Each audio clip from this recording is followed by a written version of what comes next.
it's a more like intimate, more like forever. What? Experiential, so like they. Yes, I'm more. It's just about dissociation, and I don't think it helps to keep reminding her of everything that she's done wrong. Yeah. What she actually needs is she needs to feel safe, but she can't feel safe because every time she attempts to feel safe, she ends up panicking herself. So she's in this constant state of like disorientation and dissociation, and it just never stops. That's why she is like this. So Danny, what would it take to actually make you feel safe and calm and at peace? Because for me, it took a woman like 20 years older than me to pin me down and kiss my forehead until I fell asleep. That's literally what it took to stop being traumatized. Maybe you just need some love that isn't necessarily sexual, but some kind of... Jewish man with spendable income. How would that make you feel safe, though? Like, emotionally?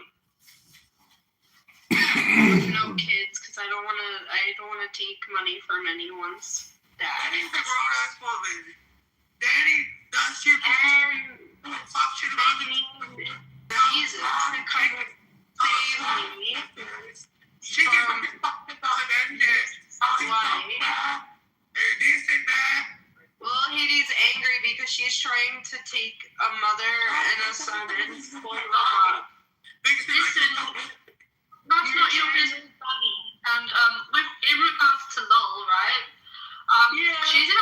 She's in America. People don't get married in America. They just pick off the weakest ones and scramble for cock, and that's how it is. Haiti is evil. No, she's not. She's not evil. Okay, right. In your culture, Danny, in your Jewish culture, people get married. In Lol's culture, they don't. And I'm sorry, Lol. That is a horrible fucking thing to say. You can't say, I'm sorry, it's fun, but that's the way it is. No. That's the way it is. Let's be real. Okay, right. I'm a racist bitch. I get it. Shut the fuck up. I get it. Right. No worries.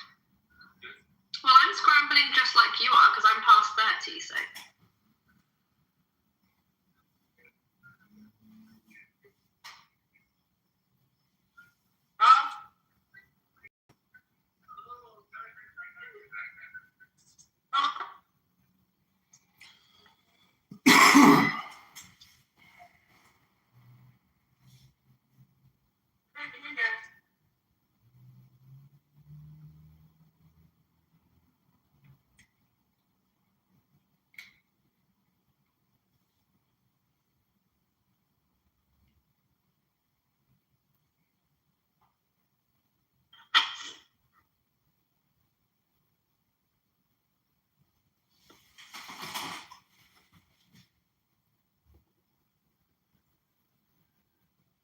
So I just know these kids when we were young, and I'm old as fuck, but it used to be like Boys and Girls Club, Police Athletic League.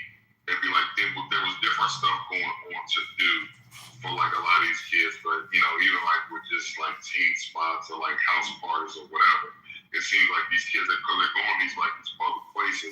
I don't know if they don't have enough to do. I know definitely parents aren't engaged enough, but if the parents get in trouble, you know that they're gonna be like. They're not going to be taking L's for their kids or whatever, especially when they don't care what these kids do. They don't appear to care. So if they're getting hemmed up for it, then they will definitely probably, stay on their kids about not, putting them in jeopardy, getting in trouble. So. Yeah, funding for these programs that you're talking about has shriveled up. Like a lot of this funding has gone away under this administration for programs to keep these youth engaged in more productive ways. And then what happens too is like I say, we didn't have phones when we were coming up, right? We all agree, right? So these kids, they have phones. All it takes is about 2, 3, 4 influencers in that town or that part of the neighborhood, and they just all gather in different places, and that's where they meet up and do what they do, It's easy to mobilize quickly, in the digital world. That's a fact.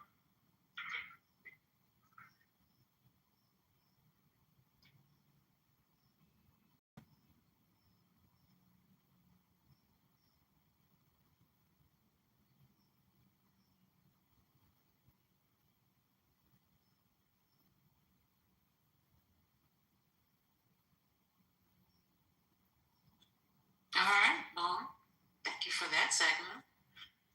The segment was brought to you by 404. No, it's brought to you by Lululemon, First Lady Lululemon. Oh, you shop at Lululemon? But those kids, hey, First Lady in Philly, those kids, they bum rush that store, though. That's where they go at. Lulu. But do you shop at Lululemon? No, me personally, no. My daughter goes there, though. You know they sell mine clothes. Yeah, I know that. Yeah, I'm aware. Yeah. What about Hello? You shop there too? Nah. Well, what kind of clothes do you wear? You know, I'm vintage, man. I'm old Philly, man. You know, Ralph Lauren, Polo, you know what I mean? That's a mess. I'm from old Philly, the First Lady. I want to dispute the fact that Lululemon sells men's clothes. They don't. Mm-hmm. What you mean? I know they do. I'm just playing. Mm. I'm just saying that they don't sell men's clothes, but I know they sell clothing that men can wear. You didn't get my. Well, thank you for getting my joke. I think I'm going to talk as well. That keyword that men can wear, TOO too. They sell Rambo wear Lululemon. No, he doesn't. I heard him talk about it. I didn't know from no Lulu. No. When he was talking about that's one lie. I can't even let you play with it. First Lady, he was bragging about clothing and fashion, and he said he rocked the Lulu. You crazy. No. Listen, you bring me some other information. That one I can't buy. Okay, I'm about to play the replays. Yeah, you can play me the replays. You can show me the receipt. Yeah, All of the above. He is not a Lululemon man. He just doesn't think about it. Now you tell me Buster Brown, yes, I would agree. But Lululemon, no, not Rambo. But so Ralph Lauren for you, so what you wear, like jeans and a t-shirt, Ralph Lauren, or you wear the? I'll mix it up. Stay in there. I stay You got a whisper when you talk. No, I'm sorry, First Lady. Do that. I stay in that low. I stay in that low, First I Lady. mix it up. I mean, it's too early to be talking like that. She's funny. I don't know. I just look for vintage pieces. And Like thrift store. Nah, they don't sell this. Well, there's a store in Boston, but we ain't gonna get into that. But nah, just like pieces, unique pieces. The cat that I had a connection with used to get me at these sales. That was a wild story. He ended up moving to Florida, and my boy sends me a video of him, and the dude like spazzed out and shit in front of some police officers. And died by freaking, what's that, cop by suicide by cop killing. And that connection is lost. But yeah, so now it's just getting good, just getting good pieces that, like, one thing about that brand, if you buy something now, 10 years from now, you can buy something else and all the colors will match up. Like they're very consistent with their fits and their colors. Like they stay consistent. Everything is just quality, and it's not about the name brand, but the quality is exceptional. Hey, First Lady, you know, I've been lately over the last, let's say, 6 months. I've been heavy on that Supreme too. That Supreme been pretty cool. What? How old are you? You wear Supreme? Yeah, it's a nice Supreme. Yeah. What's wrong with that? I mean, one or two, but like several. The whole wardrobe. Not a whole wardrobe. I said heavy. I mean, heavy is what, 3-4 pieces maybe? No, heavy to me. No, not that kind of heavy. Nah, not that kind of Well, that's heavy. Heavy means heavy. That ain't heavy if it's just 2 or 3 pieces. I mean, what are we doing? Now, I had to lay off that essential. I had an essential hoodie, and I was gonna get like the sweatpants and the sweat shorts and all that. And then everybody and their grandmother got it on now. I don't want it. I wear it to the grocery store now. I'll sleep in it. Because it ain't essential no more. It's everybody. Yeah, once everybody get it, yeah. Mm-hmm. Just like Michael Kors. Whew, everybody and their grandmother wearing Michael Kors. It's not even fun anymore. Marc Jacobs, same way.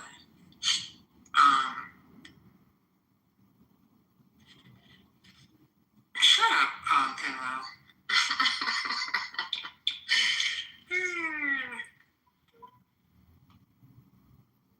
45. You 45? Omar? No, I ain't no 45. What's wrong with being 45? What's wrong with Supreme, ML? Come on up, ML. Come on up. What's wrong with Supreme, brother?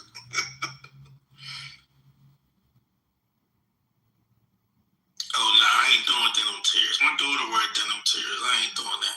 Oh, is that the ones that got like the big flower? Yeah, the big flower, yeah. I like that. That's cute.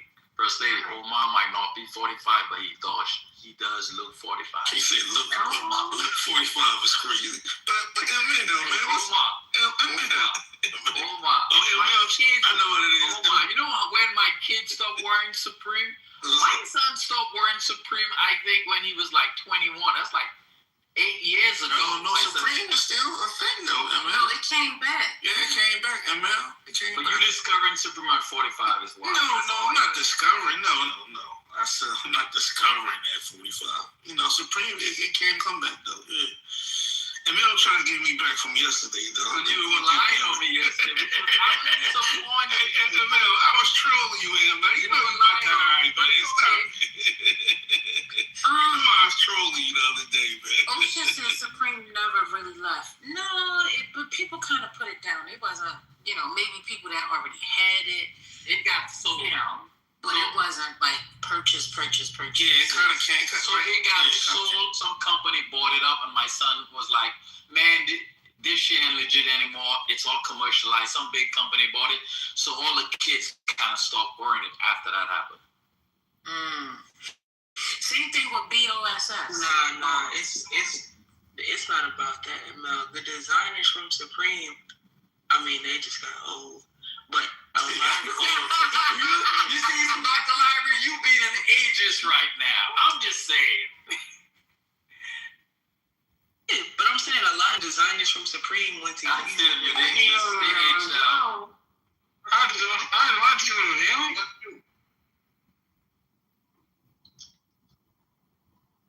Yeah, a lot of them. But it was sold, but Yeezy, when Yeezy started, but the dude from Denim Tears was the main black designer at Supreme. He left. Denim Tears. Yeah, but it made a little mini comeback though. They got some nice little pieces out there. They can't really do nothing. I don't know. I feel like that whole wave of just. I never got Supreme because they rebranded a lot of things. Like when the Supreme. That's what I'm saying. That's their whole thing. Yeah, that's out. All kids are like, man, Supreme Nikes. I'm like, this is the same basic Air Force One. Why? Yeah, that's a fact. Yeah, I'm not into that, Emil. I'm with you on that. I agree with you. Yeah, that shit ain't no history or lineage. My son went on a field trip, a school. He went abroad to Japan, and they literally tried to mob him in Japan because he was wearing Supreme. Like, this is how crazy the brand is over there. People were begging him to buy the sneakers off his feet and the clothes off his back. Because it was crazy. He was telling me.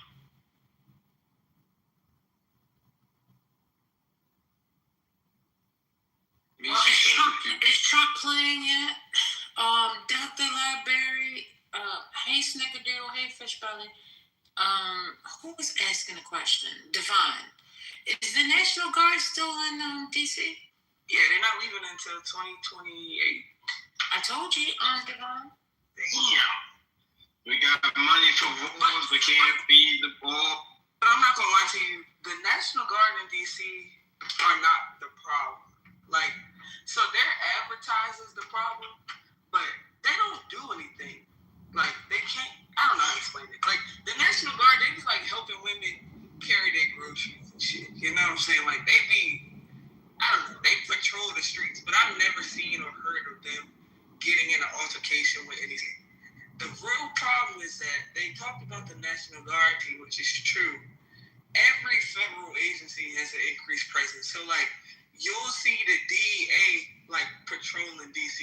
Like, all HSI, it's like all of the federal agencies, CIA, FBI, like, you'll see, like, random agencies, cars just patrolling the streets and having, like, an increased police presence. It's not really the Guard that's the problem, but the DEA been doing crazy. I have a war question. Wait, before you go to the war, 1 second. Also, DLC, did you hear anything about guns? I mean, shots fired at the White House yesterday or anything? Nah, I was out yesterday. It would have been crazier, I feel like, if that happened. So I'll say no. I didn't see anything or experience anything that would say something crazy. Okay, that was the reason why we was asking about the National Guard situation. I'm sorry, maybe. I know maybe Saturday. I know they did like the Easter egg roll and stuff. They had like the parade stuff set up when I was out that way, like Saturday night, and they had like increased presence around the mall like usual during this time of year. But I ain't seen anything like no shit. Got it. Okay. All right, Mimi. I'm sorry. Go ahead. So Trump at this Easter egg roll said that he was going to blow up bridges and power plants, and isn't that against the law because he's like attacking civilians? Isn't that like war crimes that nobody cares about? He has already committed war crimes as far as many are concerned. The hit on the school, with the children, with the girls. It's definitely war. He's admitting to getting ready to commit war crimes. Who gonna check him? But like, so if they do the same shit to us, like, who gonna check that? Like, you know what I'm saying? Like, why is he doing that? That's crazy. What is the Easter egg? Come on, man. It's like I compare it to an egg hunt. I don't know why they call it an egg roll. I know you know, man. Stop telling me that. Again, they are already targeting civilians. I may have said it wrong. I don't care, Ben. It's an Easter egg roll. It's called the egg roll. That's what I only know it's called that. It is weird because when I was a kid, my mom got tickets for me and my little brother to go when Obama was in office, and we got this like purple commemorative eggs, and it's like signed in green, and it said like Barack Obama Easter egg roll. That's the only reason it's called. That's you got it for Obama. That must be a DC thing. It's a presidential thing. But I've never been to like an Easter egg roll outside of the White House. I don't know what it is. I saw some kids fighting online over Easter eggs.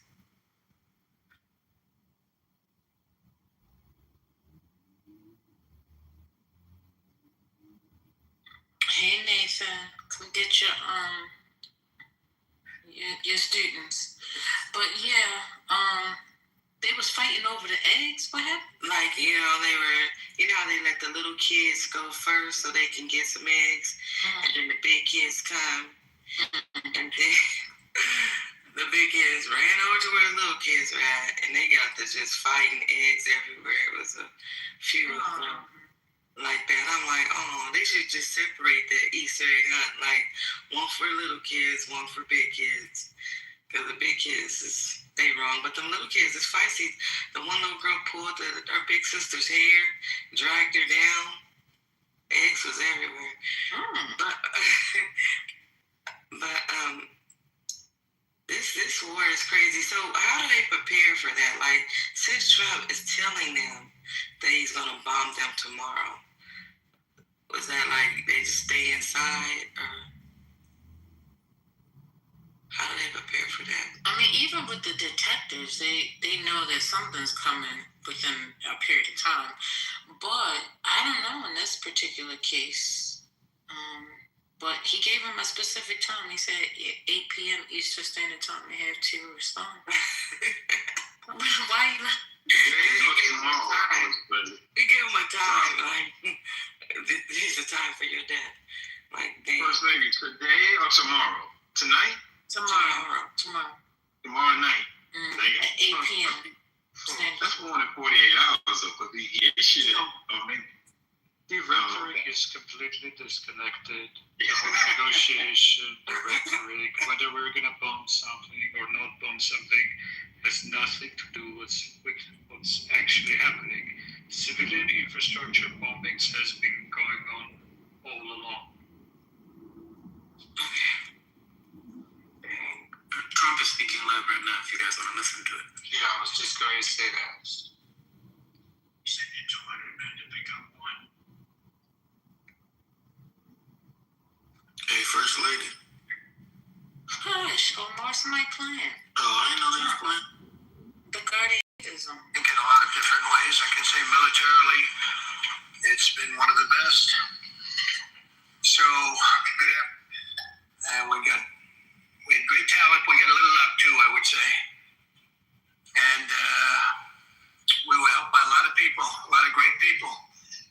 It was an honor to be involved with it. It's very historic.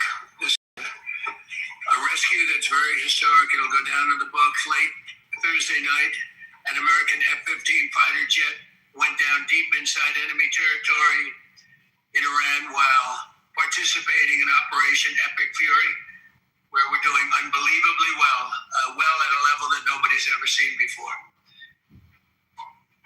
The entire country can be taken out in one night, and that night might be tomorrow night. Both members of the crew ejected from the aircraft and landed alive. On Iranian soil, I immediately was asked to make a decision. I ordered the U.S. Armed Forces to do whatever was necessary to bring our brave warriors back home. A risky decision, because we could have ended up with 100 dead as opposed to 1 or 2. It's a hard decision to make. But in the United States military, we leave no American behind. We don't do it. Within hours, our armed forces deployed 21 military aircraft into hostile airspace, many flying at very low altitude, being shot by bullets. You bring rifles into play when you're going that low, but there are also certain advantages. And in broad daylight over Iran for 7 hours, at times facing very, very heavy enemy fire. We have a helicopter that's got a lot of bullets in it. It's amazing. We just realized how good those weapons are. Those our machines are. Nobody has the equipment that we have. Nobody has the military that we have. Not even close. The most powerful military anywhere in the world by far. The flight crews and warfighters aboard those aircraft took extraordinary risks to rescue their fellow service members. This first wave of search and rescue forces successfully located the pilot of the F-15, and he was extracted from enemy territory by an HH-60 Jolly Green 2 helicopter. Fabulous machine as our warriors faced gunfire at very close range. It's amazing that when you look at the machinery, what happened, that nobody was even injured.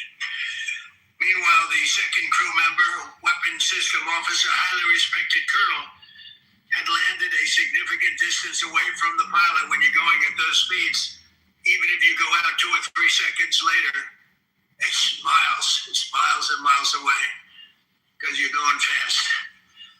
He was injured quite badly and stranded in an area teeming with terrorists from the Islamic Revolutionary Guard Corps rough group, as well as besieged militia and local authorities. Many, on top of everything else, they told the communities actually within inside of Iran, the people of Iran, they were given a tremendous incentive to find this pilot. Despite the peril, the officer followed his training and climbed into the treacherous mountain terrain and started climbing toward a higher altitude, something they were trained to do in order to evade capture. They want to always go as far away from the site of the shootdown. You want to go as far away because they all head right to that site. You want to be as far away as you can. And he was injured, and he was an amazing, amazing thing. He scaled cliff faces, bleeding rather profusely, treated his own wounds, and contacted American forces to transmit his location. They have a very sophisticated beeper-type apparatus that is on them at all times. And when they go out on these missions, they make sure they have lots of battery space and they're in good shape.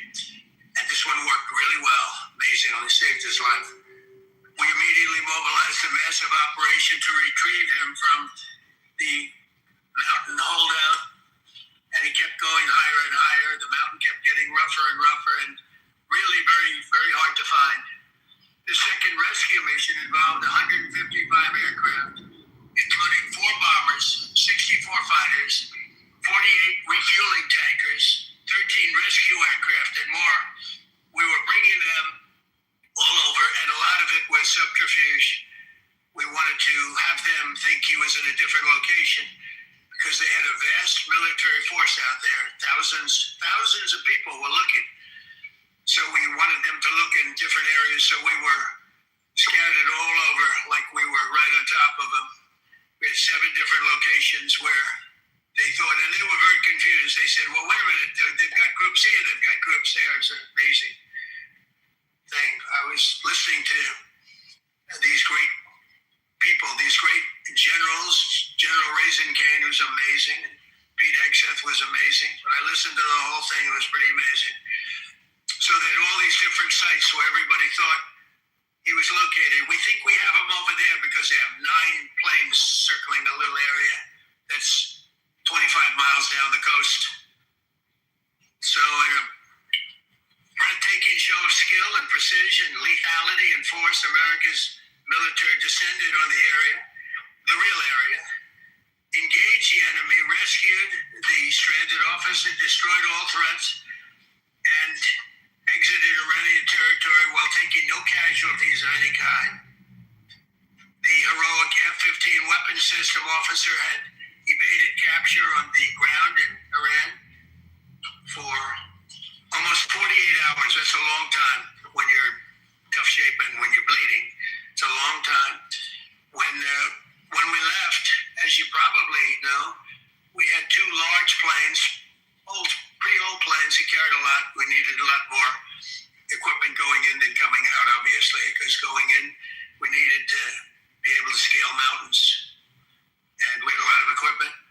But the sand was sandy, wet sand.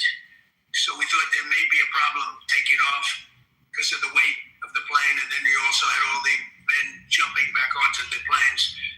And they got pretty well bogged down. And we had a contingency plan, which was unbelievable, where lighter, faster aircraft came in, and they took them out. We blew up things. We blew them up to smithereens because we had equipment in the planes that, frankly, we'd like to take, but I don't think it was worthwhile spending another 4 hours there taking it off. So we didn't want anybody to have. We have the best equipment anywhere in the world. We didn't want anybody examining our anti-aircraft and other equipment. So these were large planes that were old and pretty old, and we blew them up. And we had lighter planes come in, and they were able to land on the sand. We needed the base because we had so much equipment that we took 3 helicopters over there, which were very strongly used, and couldn't have lived without them. They performed unbelievably well. And if you'd see it, you wouldn't believe it. They came off the plane, and these guys had them. The rotors were off. They rebuilt these helicopters in less than 10 minutes. And that was one of the more amazing things. These are helicopters, small and unbelievably powerful, but small, very small, so it can get into certain areas.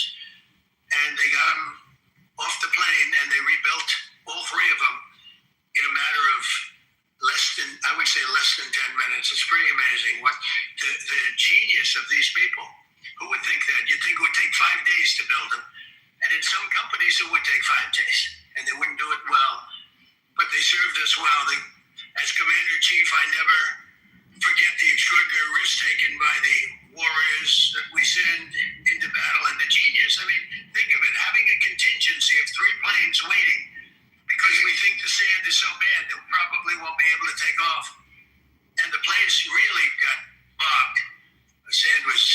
not much of a runway. This was a farm, not a runway. It's a farm, but it did the trick.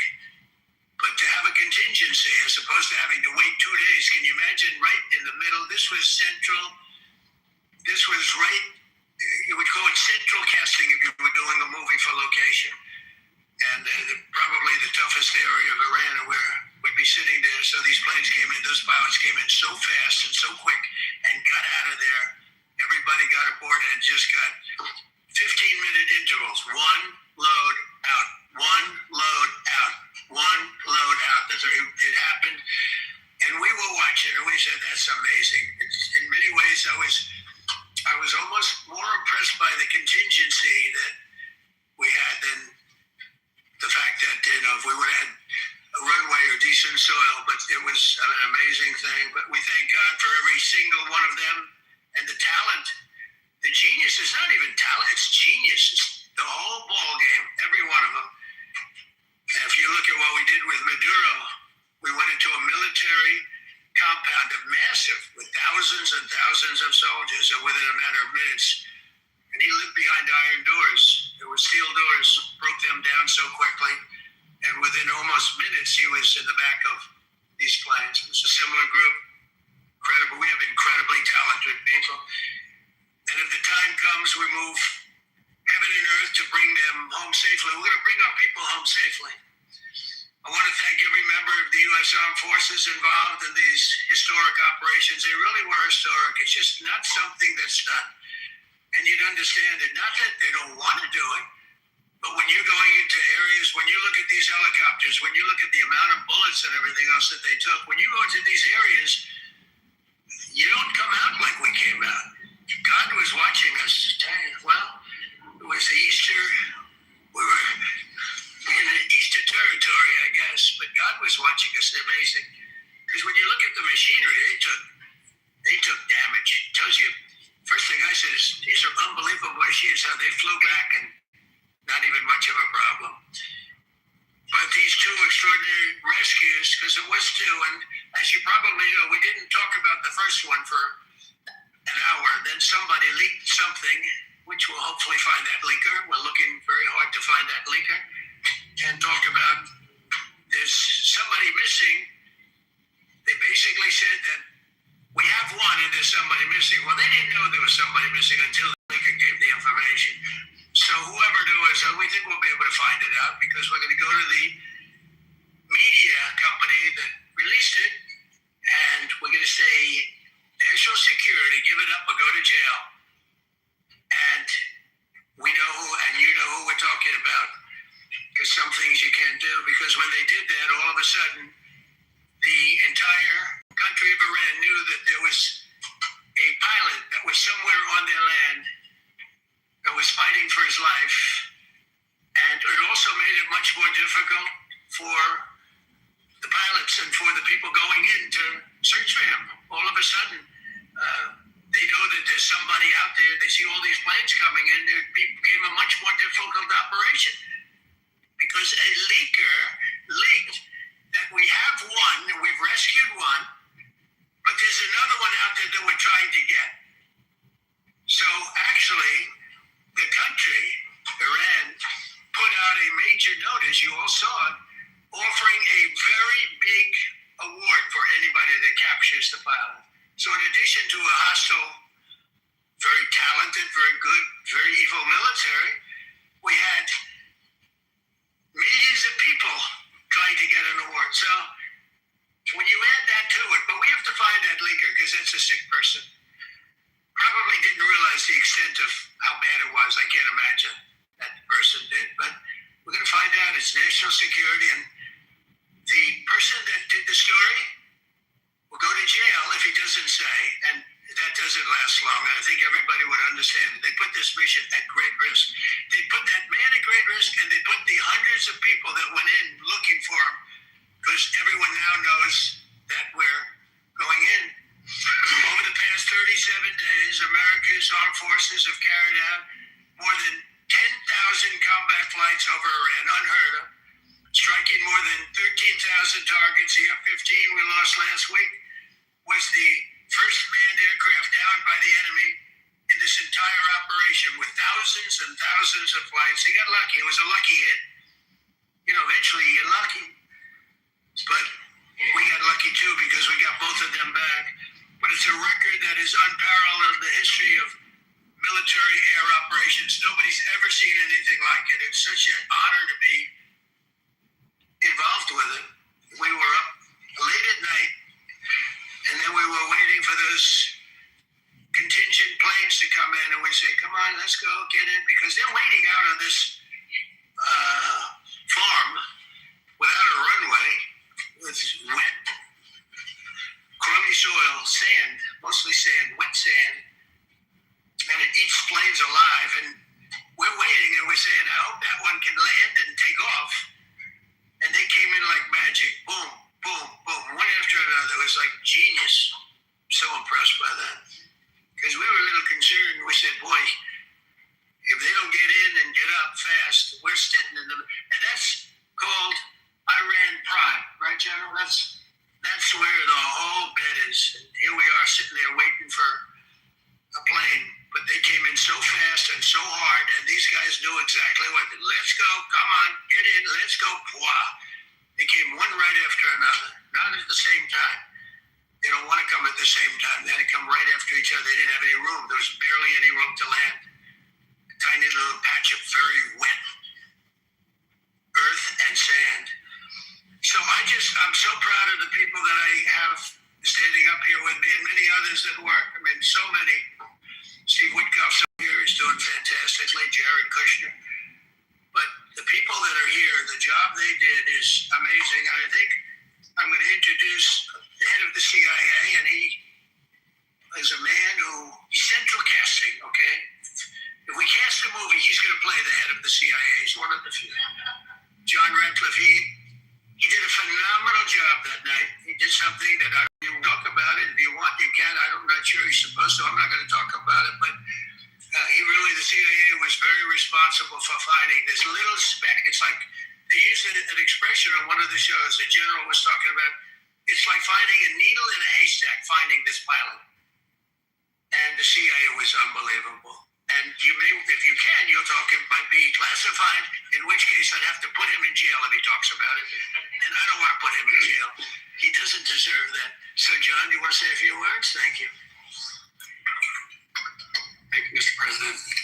It's a privilege to be here with you today to share what we can about this exceptional mission and to recognize the ingenuity and bravery of those who executed it, as well as the leadership and resolve of the president who ordered it. One thing that has been clear to me in this role is that the flawless military operations that the Department of War is known for are hostage to flawless intelligence. We saw that in the skies over Iran in Operation Midnight Hammer last summer. We witnessed it in Venezuela during Operation Absolute Resolve. We've seen it against the cartels in the Western Hemisphere, and we're seeing it every day in Operation Epic Fury, including this mission to rescue an aviator buried deep behind enemy lines. Because it is the unique tradition of the U.S. Armed Forces that we leave no man or woman behind, this was a no-fail mission. That was the spirit in which the president put us to work, and we were determined not to let him down or our airmen down. As an agency, the CIA possesses unique capabilities that only the president can deploy. Some of these capabilities fall under covert action authorities. And because covert means exactly that, I'm not going to be able to tell you everything that you want to know. At the president's direction, we deploy both human assets and exquisite technologies that no other intelligence service in the world possesses to a daunting challenge comparable to hunting for a single grain of sand in the middle of a desert. This was also a race against the clock, as it was critical that we locate the downed aviator as quickly as possible, while at the same time keeping our enemies misdirected. For that reason, in addition to the human and technical assets deployed by the president to find our airmen, CIA executed a deception campaign who were desperately hunting for our airmen. On Saturday morning, we achieved our primary objective by finding and providing confirmation that one of America's best and bravest was alive and concealed in a mountain crevice, still invisible to the enemy, but not to the CIA. That confirmation was relayed by Secretary Hexet to the President, and the operation quickly moved to the execution phase. Following the successful exfiltration on Saturday night, our intelligence reflects that the Iranians were embarrassed and ultimately humiliated by the success of this audacious rescue mission. When the President asked me to lead the CIA, he made it clear: get back to basics, no politics, no agendas, tackle the hardest problems, and execute the toughest missions. This President is about results, and now that's what his CIA is about too. The professionals at the agency and at the Department of War deserve immense credit for their flawless execution during this daring mission. Their skill, creativity, and courage are unmatched on the battlefield wherever they step. But none of that matters, and all of that is wasted without a president with the political courage to put them into action. Mr. President, I've had the privilege of seeing you act with political courage in the best interest of the United States up close on a daily basis, and I'm grateful that this successful mission has given the American people a window into that as well. The Secretary and Chairman will tell you that our service members' confidence is boosted by a Commander-in-Chief who has their back the same way they have yours. And I know that the confidence of CIA's officers is boosted by the knowledge that their work is informing a president who's not afraid to make the hardest decisions when the stakes are highest. And to the American people, your confidence should be boosted by knowing that the security of the nation is in the hands of a president who's willing to take on problems that have confounded both sides of the political aisle for nearly half a century. It is an honor to serve under a leader who just proved that you can believe him when he says, no matter what, we will leave no one behind. We will come for you. Thank you.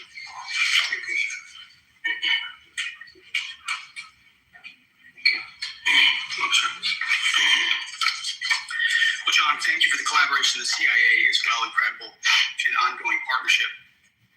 Ladies and gentlemen, fellow Americans, and especially the brave warriors in our armed forces, over this Easter weekend, the United States military has once again proved why we possess the greatest fighting force the world has ever known.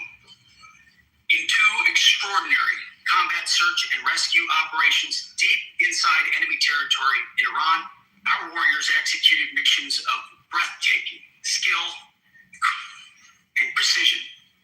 When our warriors are unleashed, as this president has allowed them to be, they are unstoppable.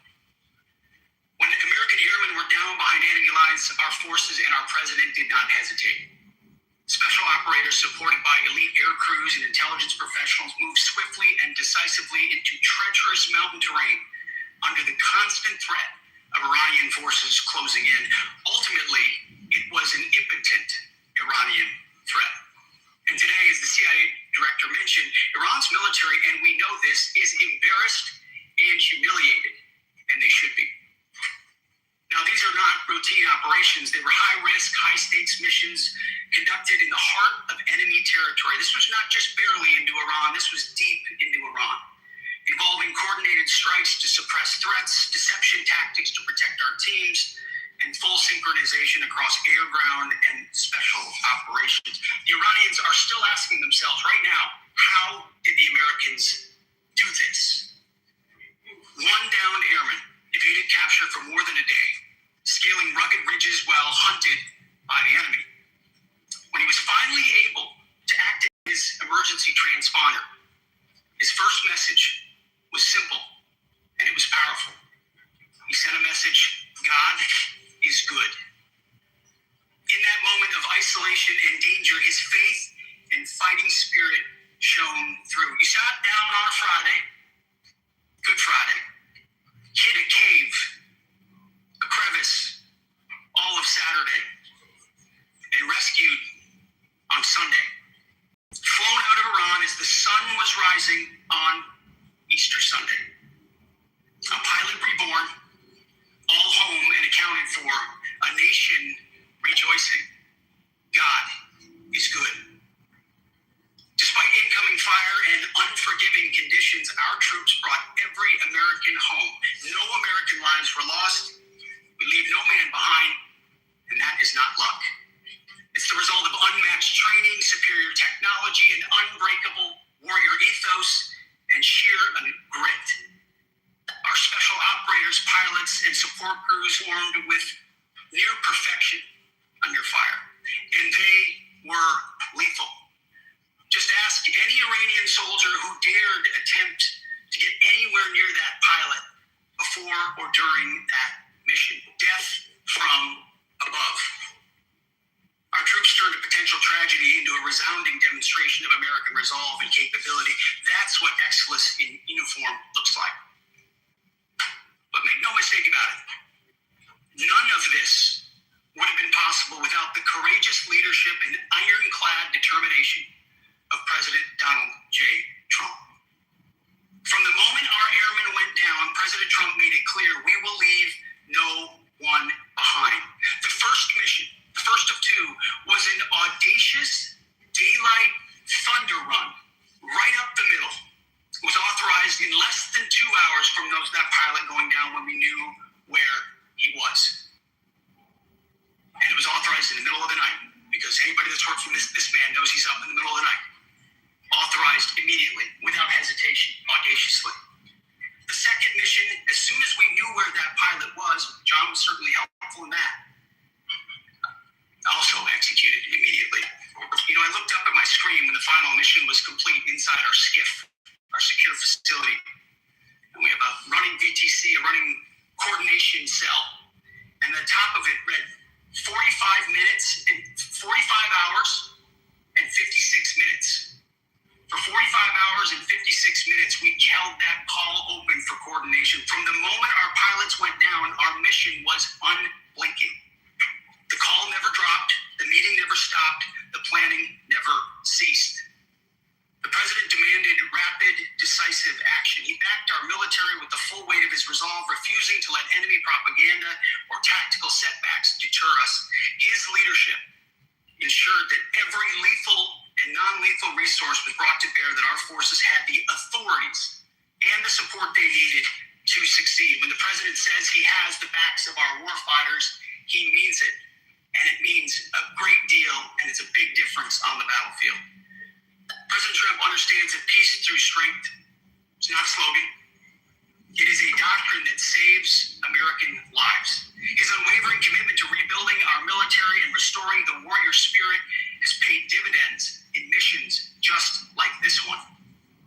Under his command, America projects power with confidence and brings our people home with, and that continues today, by the way. Per the president's direction, today will be the largest volume of strikes since day one of this operation. Tomorrow, even more. And then Iran has a choice. Choose wisely, because this president does not play around. You can ask Soleimani, you can ask Maduro, you can ask Khomeini. To those heroes who planned and executed these rescues, your nation stands in awe.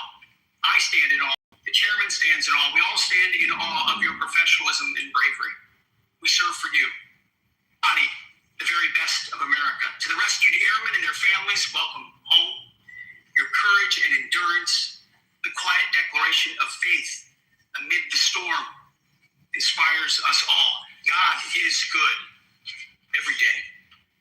And to our adversaries watching from Tehran, let this be a cliche.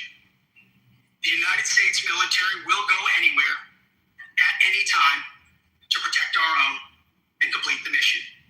We execute with precision. We control the sky. You see, we flew for 7 hours in daylight over Iran to get the first pilot. And we flew 7 hours in the middle of the night to get the second. And Iran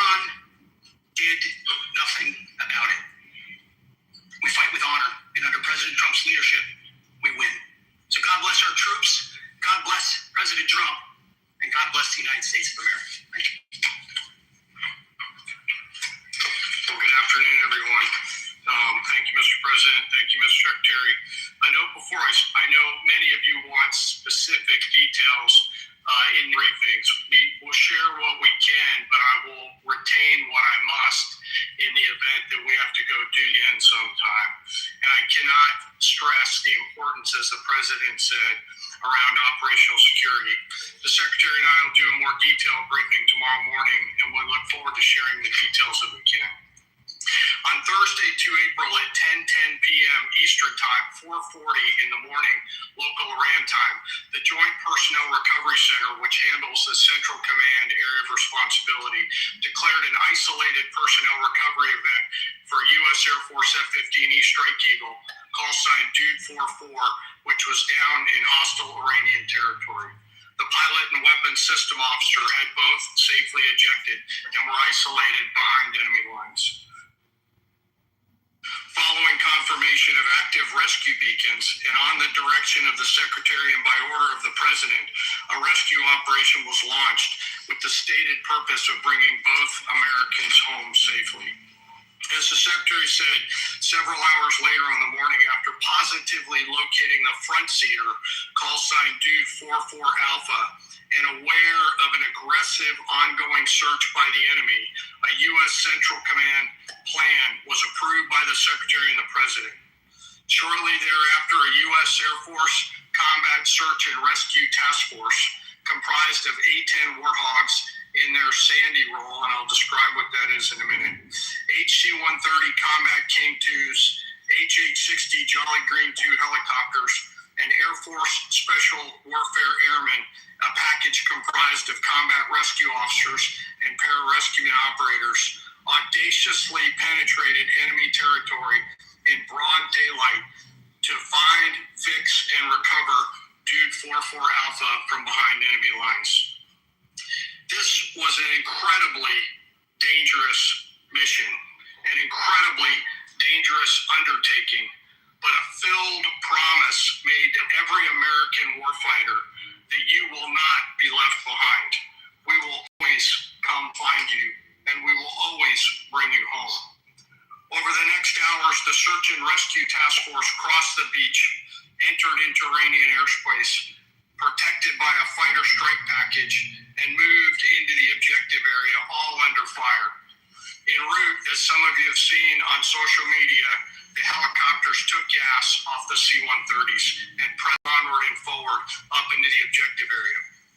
While this was ongoing, and out in front of them, the Sandy flight of A-10s and other remotely piloted aircraft, drones, and other tactical aircraft were violently suppressing and engaging the enemy in a close-in gunfight to keep them away from the front seater and allow the pickup force to get into the objective area.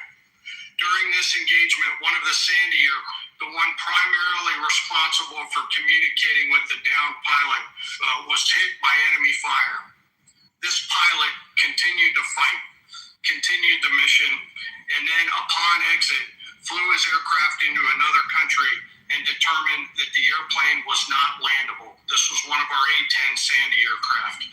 The pilot then made the decision to eject over friendly territory and was quickly and safely recovered and is doing fine.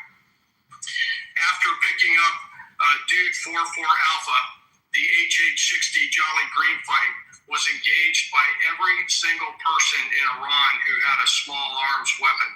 And one of the aircraft, the trailing aircraft, took several hits. The crew sustained minor injury, and they are going to be fine. A note for those of you that do not know what a Sandy does. Named after the flight call sign that did this very mission in Vietnam, flying A-1 Skyraiders and A-7 Corsairs, a Sandy has one mission: get to the survivor, bring the rescue force forward, and put themselves between that survivor on the ground and the enemy. They are committed to this. This is what they live for, and this is what they've trained for over many, many years. The A-10 force and the rescue force did a fantastic job rescuing Dude 44 Alpha. He was recovered Friday nation needs to know this. This was an incredibly brave and courageous mission, and a testament to the courage, skill, and tenacity of the Joint Force and our leaders. And especially a daylight option, having the guts to try means so much to so many. Meanwhile, the backseater, as the President and the Secretary have said, had continued to work and survive. Through the hours of daylight, Dude 44 Bravo, the backseater, evaded. Using every means available, the efforts of the United States military, the Central Intelligence Agency, and others were attempting to find and locate with precision Dude 44 Bravo, the backseater. A note on the backseater and the front seater. The single most important contributor to a successful rescue operation is the spirit of attack in heart of that downed aviator. Their will to survive, will to evade, their will to recover is everything. In this case, the backseater's absolute commitment to surviving made much of our efforts possible. On Saturday, 4 April, after establishing positive communications with the backseater, we learned, as the President said, that he was injured and actively evading enemy forces. And thanks to our interagency partners, we were able to get eyes on his location and Tivoli ID him. Throughout this entire time, the enemy continued to search for 44 Bravo, and the Joint Force continued to strike them over and over and over again. Fighting off marginal weather Iran and the enemy's search for a second time on Saturday, at the recommendation of CENTCOM Commander and at the approval of the Secretary and the President, we launched a rescue task force to recover Dude 44 Bravo. Again, this came to the President and the Secretary for approval, this time with a much larger force package based on the time that the enemy had to prepare to find 44 Bravo. Again, this force was protected by A-10 Warthogs using the Sandy call sign. And this force had one single mission: do everything they can to bring an American home. This meant having a plan, being prepared to execute that plan, and more importantly, being prepared for multiple simultaneous contingencies. And because of this force's professionalism, grit, and determination, fight off two enemies at the same time. The enemy searching for 44 Bravo and contingency, which anyone who has done these types of missions knows we run into every single time. The force fought off both of those enemies incredibly well. During the period of darkness on Saturday, and as the Secretary said, into Easter Sunday and into the daylight, the force fought its way in and rescued Dude 44 Bravo. They were protected overhead by an air armada, including tactical drones, strike aircraft, and others. The force fought through multiple simultaneous contingencies, something no other nation, no other military can do, and safely returned Dude 44 Bravo, the backseater, home, and all other Americans home as well. At midnight 12 local Eastern time, Easter Sunday, more than 50 hours after the start of this operation, the Joint Personnel Recovery Center declared Dude 44 Bravo, both the front and backseater, returned to friendly territory. The courage demonstrated by both the pilot and the weapons system officer while isolated and them invading the enemy cannot be overstated. Their grit and warfighting tenacity is a direct result of the absolute trust they have in our rescue forces, their training, and their will to survive and return. They always knew that we would be ordered to go get them, and they always knew that we would be coming to get them. These two operations reflect our nation's most sacred obligation to our military service members. We leave no one behind, bless you. It also perfectly captures the first truth of our special operations forces, that people are more important than hardware. That is the standard we live by, and the rescue forces that executed these missions, operate under a clear motto: these things we do that others may live. Their actions were a direct embodiment of that commitment to others, and I could not be more proud of each and every one of them today. As the Secretary said to our enemies, this operation serves as a clear reminder of the capability and will of America's joint force. The United States of America will recover our warfighters anywhere in the world, under any conditions, when we want to. We will always bring overwhelming skill and firepower. To every member of the Joint Force, our interagency partners, the leadership at CENTCOM, and our leaders at the department and above, thank you. I'm proud of each and every one of you and thankful to our deployed forces and their families. And lastly, and most importantly, to Dude 44, welcome home. Job well done. Thank you.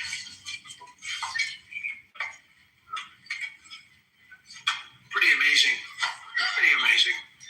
And these two gentlemen have been, from day one, they've been perfecto. You know, I got to know General Kane in my first term because he was able to take out ISIS instead of the 4-year projection that was given to me, but much lesser generals. I said, you know, if I ever do this again, that's going to be the head of my Joint Chiefs of Staff. And we worked with him. He's amazing. He took out ISIS. We defeated ISIS in 4 weeks.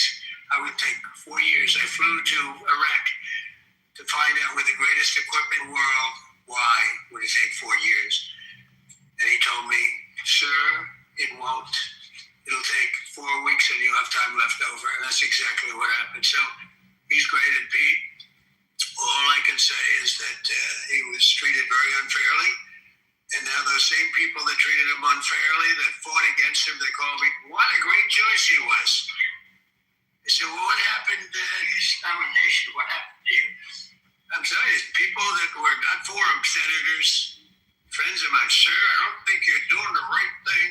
Now they call me up. What a choice. These two guys are fantastic. And John Ratcliffe was incredible. It was actually their genius that called us from 40 miles away. And he said, oh, we're seeing something moving up in the mountain. It's at night. And they kept the camera on him for 45 minutes. He wasn't moving. And they said, you know, probably wrong, but we're seeing something moving. This is a vast mountain, vast, thick, with bushes, trees. He said, we see something moving 40 miles away. It's the head of a human being. I'm telling you, it's moving. And then all of a sudden, 45 minutes later, he moved a lot. Stood up to we have him. And that was really the beginning of something incredible. We had where he was, but not specifically. That's a big mountain. So I want to thank the CIA too. I don't think they get enough credit for the great job they've done. Yes, please. Thank you very much, President, for this great opportunity. Country has soccer army. You make a difference, Mr. President. Thank you for your greatest leadership. I have 2 quick questions, Mr. President. What was your reaction when you learned that Kurdistan region had resumed exporting oil to the international market with your support as United States of America? Well, I expected that. We've gotten along with the Kurds for a long time, so I expected that. Another question, what would be your reaction if the Iranian group rise up against their regime during a ceasefire, Mr. President? Well, they should do it, but again, the consequences are great. I mean, they were told if you protest, you will be shot immediately.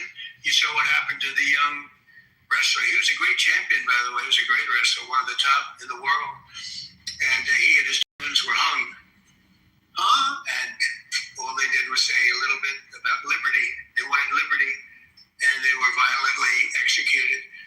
But the numbers up to probably 45,000 people were killed. So, you know, when somebody stays in a house, when they know if they walk out of the house to protest, they'll be immediately shot and killed. And they issued that, you know, that was publicly issued, a secret. That's why so many people say, oh, well, why are you doing this way? We can't Iran have a nuclear weapon. You know, we got regime change. We're dealing with a much different regime than before. We're dealing with different people. They're smarter. I think they're sharper and far less radical. We have regime change, but we didn't do this for regime change. We did it for the fact, and my view is very simple. I saw somebody said, oh, he doesn't have a plan. I have the best plan of all, but I'm not going to tell you what my plan is. You know, they want me to say, here's my plan. We're going to attack at 9:47 in the morning, and then we're going to do this, and then we're going to, and if you don't do that, they say, I have a plan. These people know what the plan is. Everybody here knows what the plan is. But it's very unfair to say, because I don't mind being insulted. I've been insulted for many years by the fake news, but you can't. It's so bad for the people that are so prejudiced, so two great and John Ratcliffe, three unbelievable people. They have a plan. Every single thing has been thought out by all of us. But I can't reveal the plan to the media. So, you know, but we're just thrilled by the success of this operation. Yes, please. Thank you, Mr. President. You said Iranians would be mad if you stopped these attacks. So why would they want you to blow up their infrastructure, to cut off their power? Wouldn't that be punishing Iranians for the actions of the regime? They would be willing to, and it's suffering, they would be willing to suffer that in order to have freedom. The Iranians we've had numerous intercepts. Please keep bombing. Bombs that are dropping near their homes. Please keep bombing. Do it. And these are people that are living where the bombs are exploding. And when we leave and we're not hitting those areas, they're saying, please come back, come back, come back. These are the people. I don't know what they do. All I can tell you is they want freedom. They have lived in a world that you know nothing about. It's a violent, horrible world where if you protest, you are shot. Remember the great woman protests where they had 400,000, 500,000 women, and they were all enthused, and they were going to protest, and everybody said, oh, the regime's going to come to an end. And then all of a sudden, boom, boom, 5, 6 different areas. A woman would go down right between the eyes. They had snipers. They had 5 snipers. That's all it took. And those 400,000 or 500,000 women said, oh my God, what's that? Oh, look over there, what's that? A woman shot right between the eyes. And after 5 or 6 of them go down, then you start hearing the purr through the vast number of people. And then they said, oh my God, who would do that? And they're incredible people, but they've lived so horribly. They've lived so horribly. You know, Iran was a great country if you go back 25 years ago or so. The Persian people, they're incredible, smart, brilliant actually. And I know so many, coming from New York, originally I know so many people from Iran. They're incredible people, incredible energy and very, very brilliant people. But when you're standing in a group and protesting and you have a woman, in the case of the woman, remember the Great Woman March, everybody was saying, oh, this is the end of the country.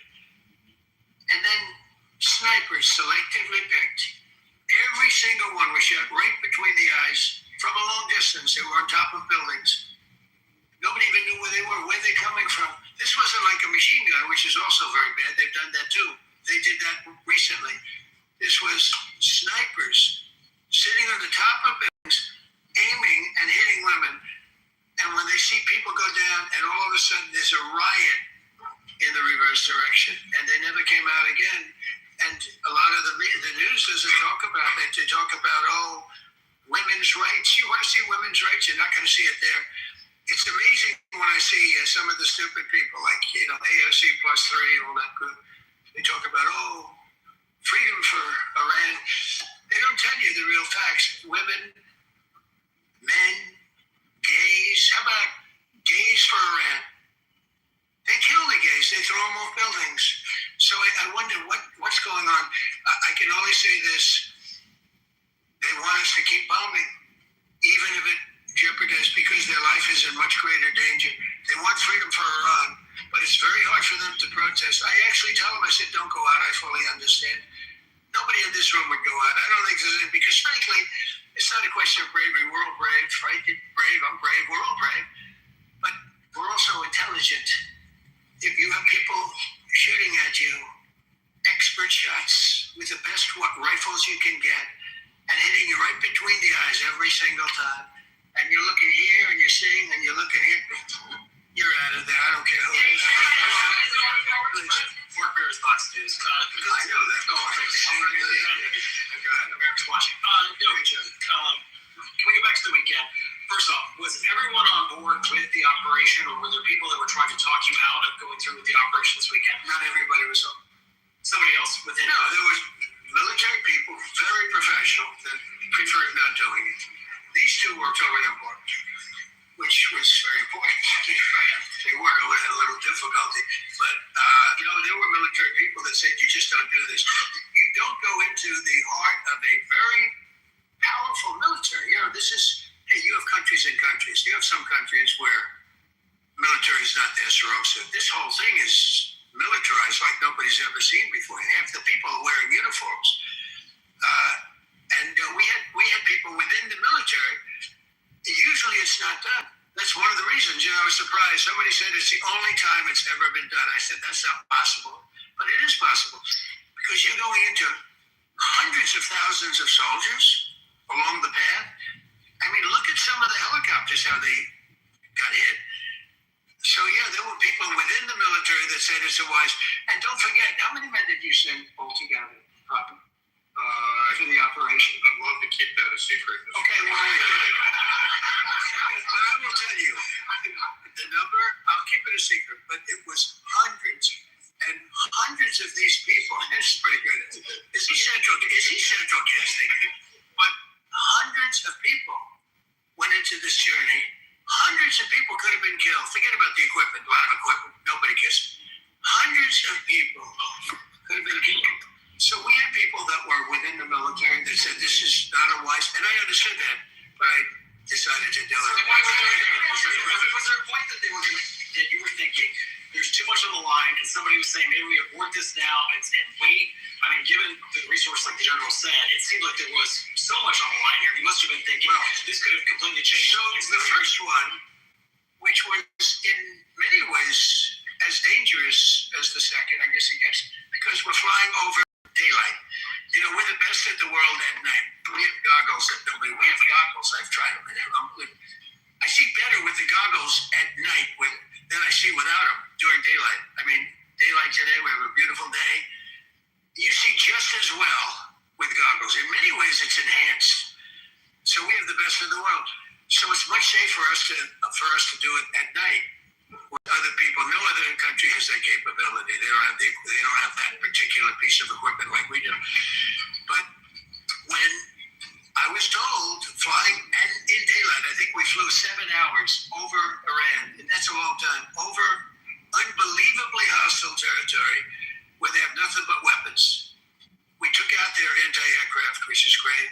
We took out their radar, which is great. We took out a lot, but they still have, what hit this one was a handheld shoulder missile, heat-seeking missile. So it's not like, they're totally whatever.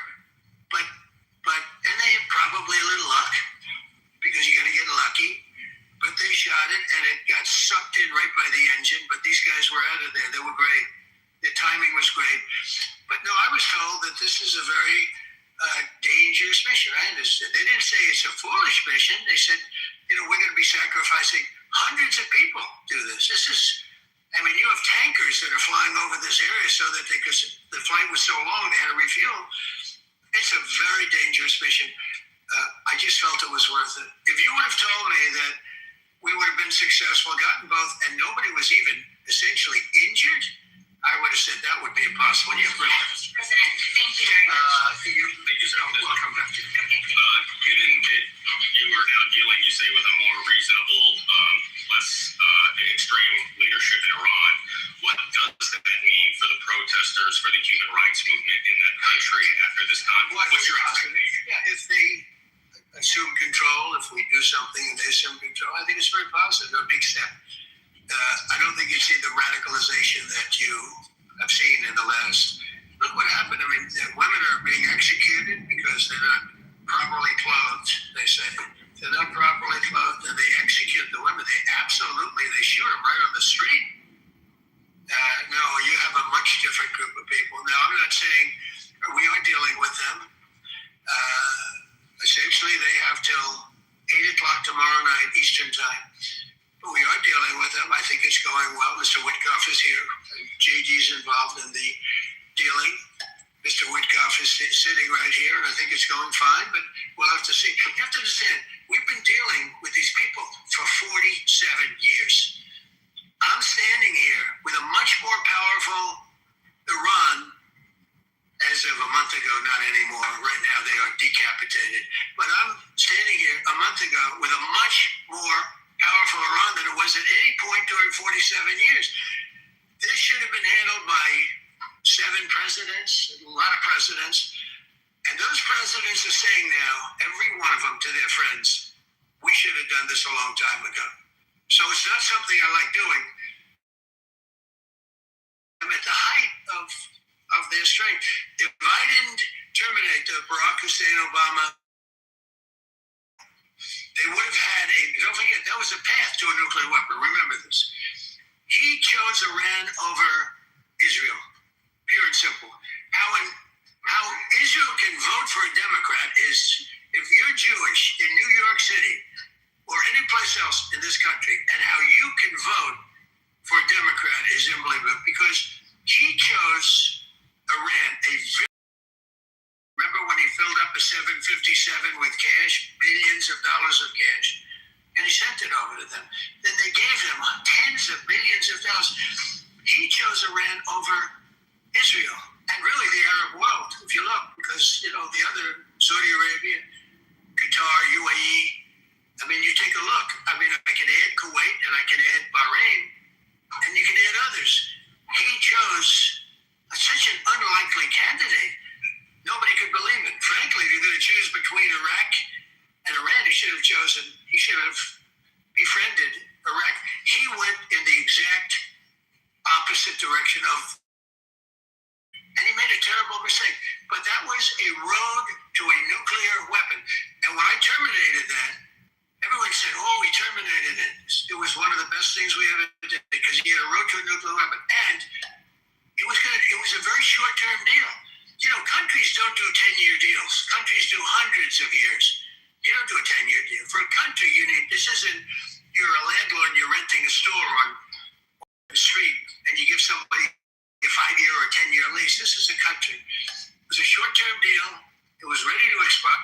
I terminated it before it expired. It took a lot of heat, and it was one of the best things I ever did, because he would have had a nuclear weapon. Then he would have had another nuclear weapon, had those beautiful B-2 bombers not gone in 8 months ago, and obliterated that site. And by the way, the word is well, maybe it wasn't complete. It was so complete that they still haven't been able to get it. It was obliteration. But if we didn't hit them, that was a courageous decision too, because we had all those planes flying in at night with very little cover, unbelievable stealth planes, and they were able to do their job. If we didn't do that, Iran would have had a nuclear weapon at a high level, either one of those two instances. And if they did, in my opinion, I told this to Bibi Netanyahu yesterday, Israel would have been extinguished. Large portions of the Middle East would have been extinguished, whether it's Saudi Arabia, Qatar, UAE, or others. And you saw that with thousands of missiles raining down on them. They didn't think they were going to be hit. They thought they'd be watching us fight. And all of a sudden, UAE got hit by 1,500 missiles. He would have taken them out also. And they were powerful. If I didn't come along and terminate the Obama deal, which was terrible, the Iran nuclear deal was a road to a nuclear weapon, a big one, unlimited. Legally, I terminated it without even much thought. It was so easy. I terminated that, and then the B-2 bombers. And I did one other thing. I had killed Qasem Soleimani, who was an evil genius. And the reason I did it, I heard he was going to knock out 5 of our military bases. And had he lived, I believe we would be fighting perhaps a different Iran right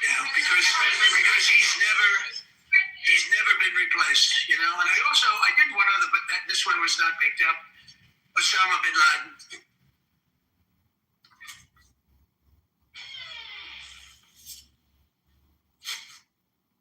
So, because they're gonna ask some questions. Hopefully, somebody asks one that makes fucking sense.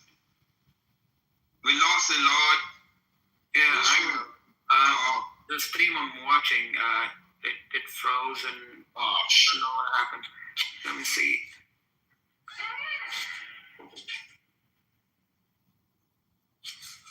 Let me see if I can find another one here.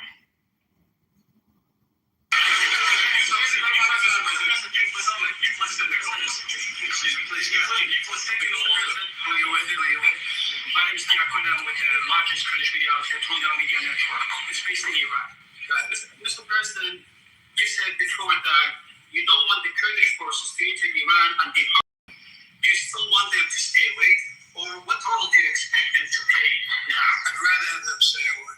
I'd rather have them stay away because I think they bring with them some problems and some difficulties. They bring death, to themselves. But I'd rather have them stay away. Thank you, Mr. President, for the question. Deliberate attacks on civilian infrastructure violate the Geneva Conventions and international law. With the New York Times, someone for the New York Times. Are you concerned? Circulation way down in the New York Times. Are you concerned that your threat to bomb power plants and bridges amount to No. I hope I don't have to do it. But again, I just said 47 years they've been negotiating with these people. They're great negotiators, and because they're not going to have a nuclear weapon. And if somebody that takes my place someday is weak and ineffective, which possibly that will happen because we had numerous that were weak, ineffective, and afraid of Iran, we're going to let Iran have a nuclear weapon. And if you think it's okay for people that are sick of mind, that are tough, smart, and sick, really sick, from a policy standpoint, from any which way you want to say, mentally, these are disturbed people. If you think I'm going to allow them, and powerful and rich, to have a nuclear weapon, you can tell your friends at the New York Times, not going to happen. It means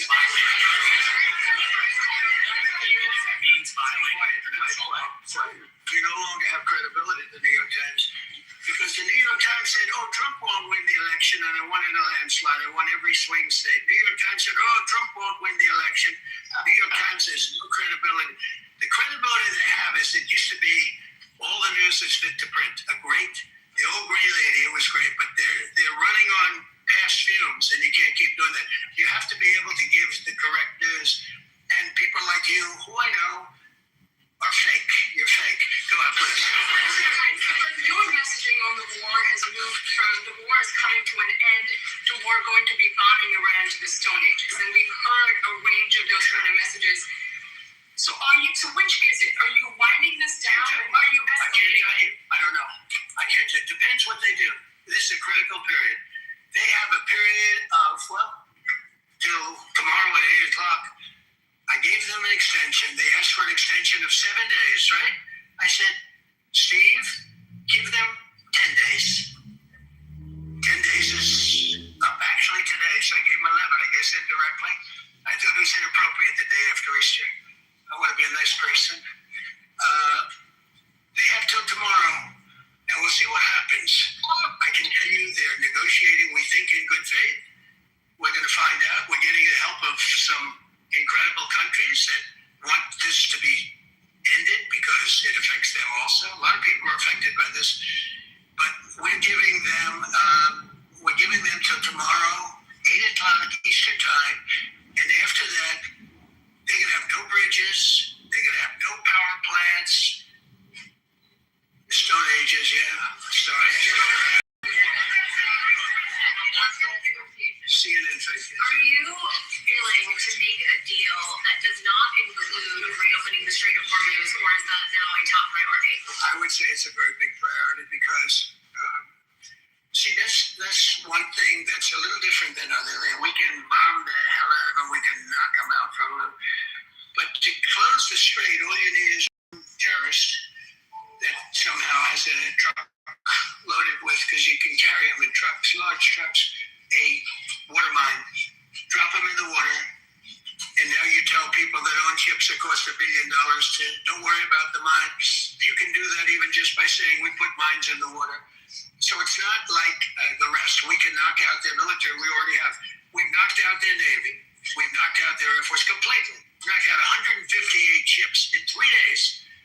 We've knocked out even their mine droppers. They don't have any mine droppers anymore, but they put them on other boats and they could drop them. I'm not even sure they have any mines yet, by the way. I'm not sure. I'm personally, they say there might be 8. I don't know. I think there might be none because they're very good bullshit artists. That's why for 47 years they've been bullshitting other presidents and they haven't done the job.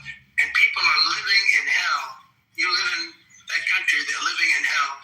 No, I think that 47 years of this stuff is long enough. They're at the weakest point they've ever been. They have no Navy, they have no Air Force, they have no anti-aircraft weaponry, they have no radar, they have no communication. In fact, the biggest problem we have in our negotiation is that they can't communicate. I said to Steve, what are they saying? Sir, they can't communicate. They have no method of communication. So we're communicating like they used to communicate 2,000 years ago with children, bringing a note back and forth. They have no communication. But all I want to see is I want to have a safe world, and you're not going to have a safe world. Israel will be gone. The Middle East will be gone. And then they're coming for Europe. And I have to tell you, I'm very disappointed in NATO. Very. I think that NATO, I think it's a mark on NATO that will never disappear. Never disappear in my mind. You know, they're coming to see me on Wednesday. They're going to say, oh, we'll do this, we'll do that. Now they all of a sudden want to send things, you know. But they said it loud and clear at the beginning when I spoke to UK of all. I would have said they would have been there first because they're the oldest. And I say, yeah, I'd love to have a little help. I said, no, sir, we'd rather wait till you win. I said, I don't need help after we win. They have 2 old broken aircraft carriers, barely work. I said, I guess we can use them. Who the hell knows? I called the general. He didn't even want them. He said, we don't really need them. We got the SS Abraham Lincoln, sir. We don't need them.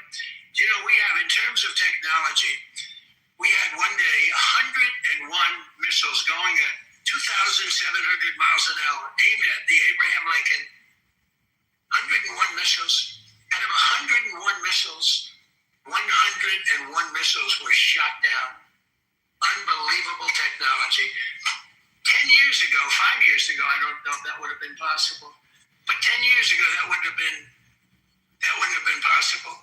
101 missiles heading to a ship that's not that far off the coast.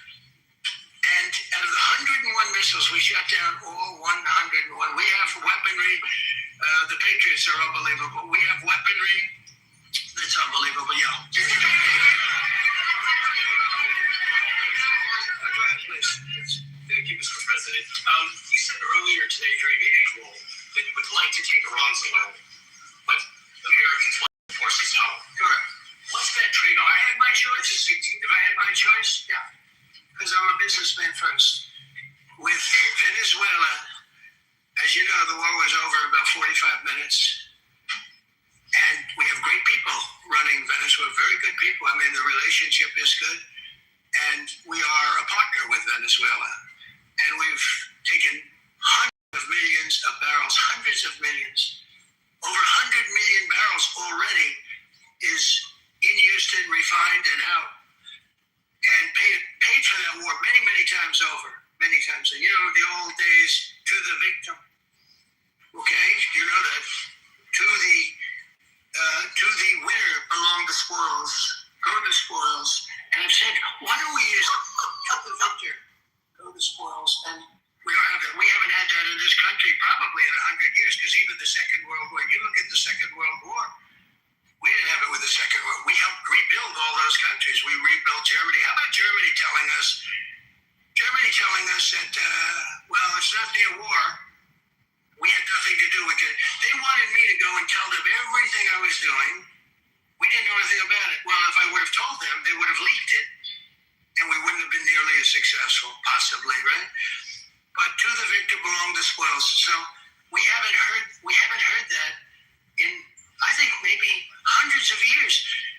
Now with Venezuela, and we, just so you understand, the people of Venezuela, they say if I ran for president of Venezuela, I'm polling higher than anybody has ever polled in Venezuela. So after I'm finished with this, I can go to Venezuela. I will quickly learn Spanish. It won't take too long. I'm good at language. And I will go to Venezuela. I'm going to run for president. But we're very happy with the president-elect that we have right now, the people that are running it.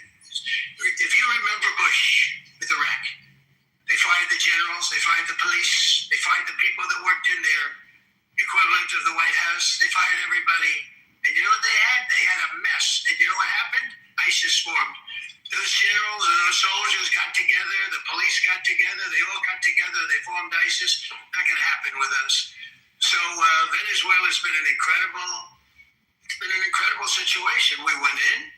We were very successful. Military power like nobody's ever seen. The general, Venezuelan general, said, I was on this site. I said, I've never seen ferocity like that. I've been doing this for 40 years. He said, I've never seen it. They hit us from 17 different, they were all set.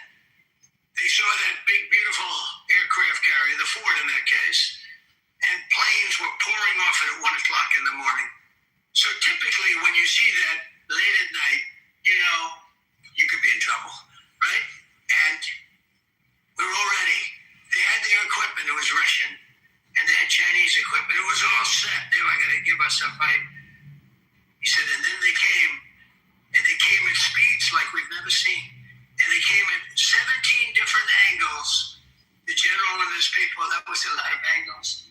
They hit him from every angle. He said, we knew it was over in 3 minutes.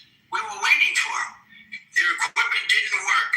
And there's a reason it didn't work. Someday we'll explain that to people. They pressed the button, nothing happened. They pressed it again and again, nothing happened. And he said, we knew this whole thing was over in 3 minutes. We've never seen any, he used the word ferocity. The ferocity of these planes from 17 different angles, and it was over. They went inside. And remember, that was at a military base with thousands of soldiers.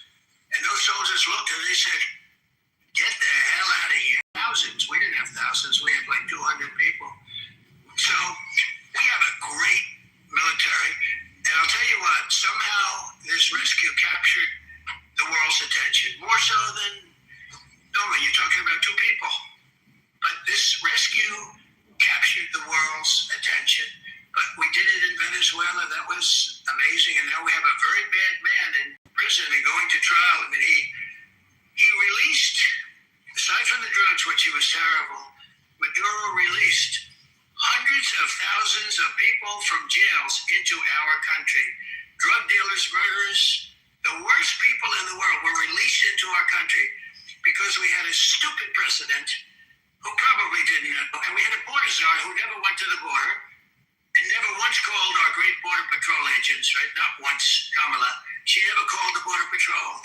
She never said, how we do? I used to call the border patrol guys every day. You can ask them, Paul, ask any one of them. Brandon, ask them. All the time, how are we doing? How are we doing? And we now, I'm proud to say, have a totally sealed border. 9 months, nobody is coming through our border. And nobody even tries because they know they're not going to get through. So we don't have caravans anymore. So maybe 1 or 2 more and we'll be done. Are you allowed to, or are you willing to end this conflict with Iran charging tolls for passage through the strait? Us charging tolls? Iran. What about us charging tolls? Is that something you're considering? I'd rather do that than let them have a winner. Why shouldn't we? We're the winner. We won. Okay. They are militarily defeated. The only thing they have is the psychology of, oh, we're going to drop a couple of mines in the water, all right? No, we have a concept where we'll charge tolls. Okay? I thought you meant us. Your question would have been more accurate if you said us. So just to clarify, in order for Iran to successfully meet their deadline tomorrow, do they have to make a deal, open the strait, or both? We have to have a deal that's acceptable to me. And part of that deal is going to be we want free traffic of oil and everything else.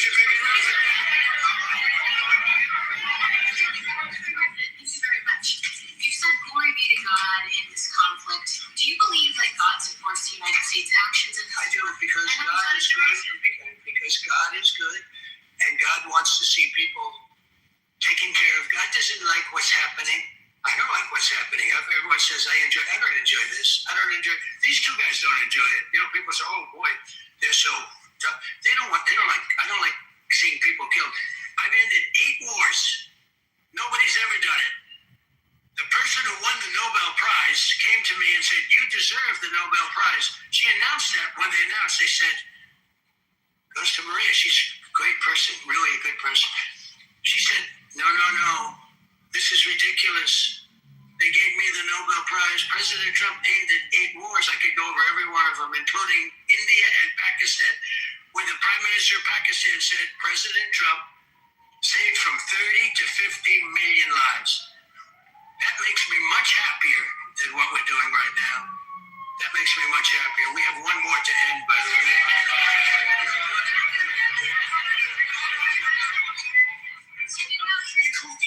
Yesterday in your Truth Social, you called the Iranians crazy bastards. True. What is your response to critics who say that? I don't care about that. What's your response to critics who say that it's your mental health that should perhaps be examined as this war? Well, I haven't heard that. But if that's the case, you're going to have more people like me, because our country was being ripped off on trade, on everything for many years until I came along. So if that's the case, you're going to have more people. You said that very little is off limits in Iran as far as the targeting, including power plants, bridges, you mentioned those. Very little is off limits. Are there certain kinds of civilian targets, though, I'm thinking I don't want to tell you that. I don't want to tell you that. We have a plan, the power of our military, where every bridge in Iran will be decimated by 12 o'clock tomorrow night, where every plant in Iran will be out of business, burning, exploding, and never to be used again. I mean, complete demolition by 12 o'clock. And it'll happen over a period of 4 hours if we wanted to. We don't want that to happen. We may even get involved with helping them rebuild their nation. And you know what? If that's the case, the last thing we want to do is start with power plants, which are among the most expensive thing, and bridges. You saw the bridge one. We were very close to a deal.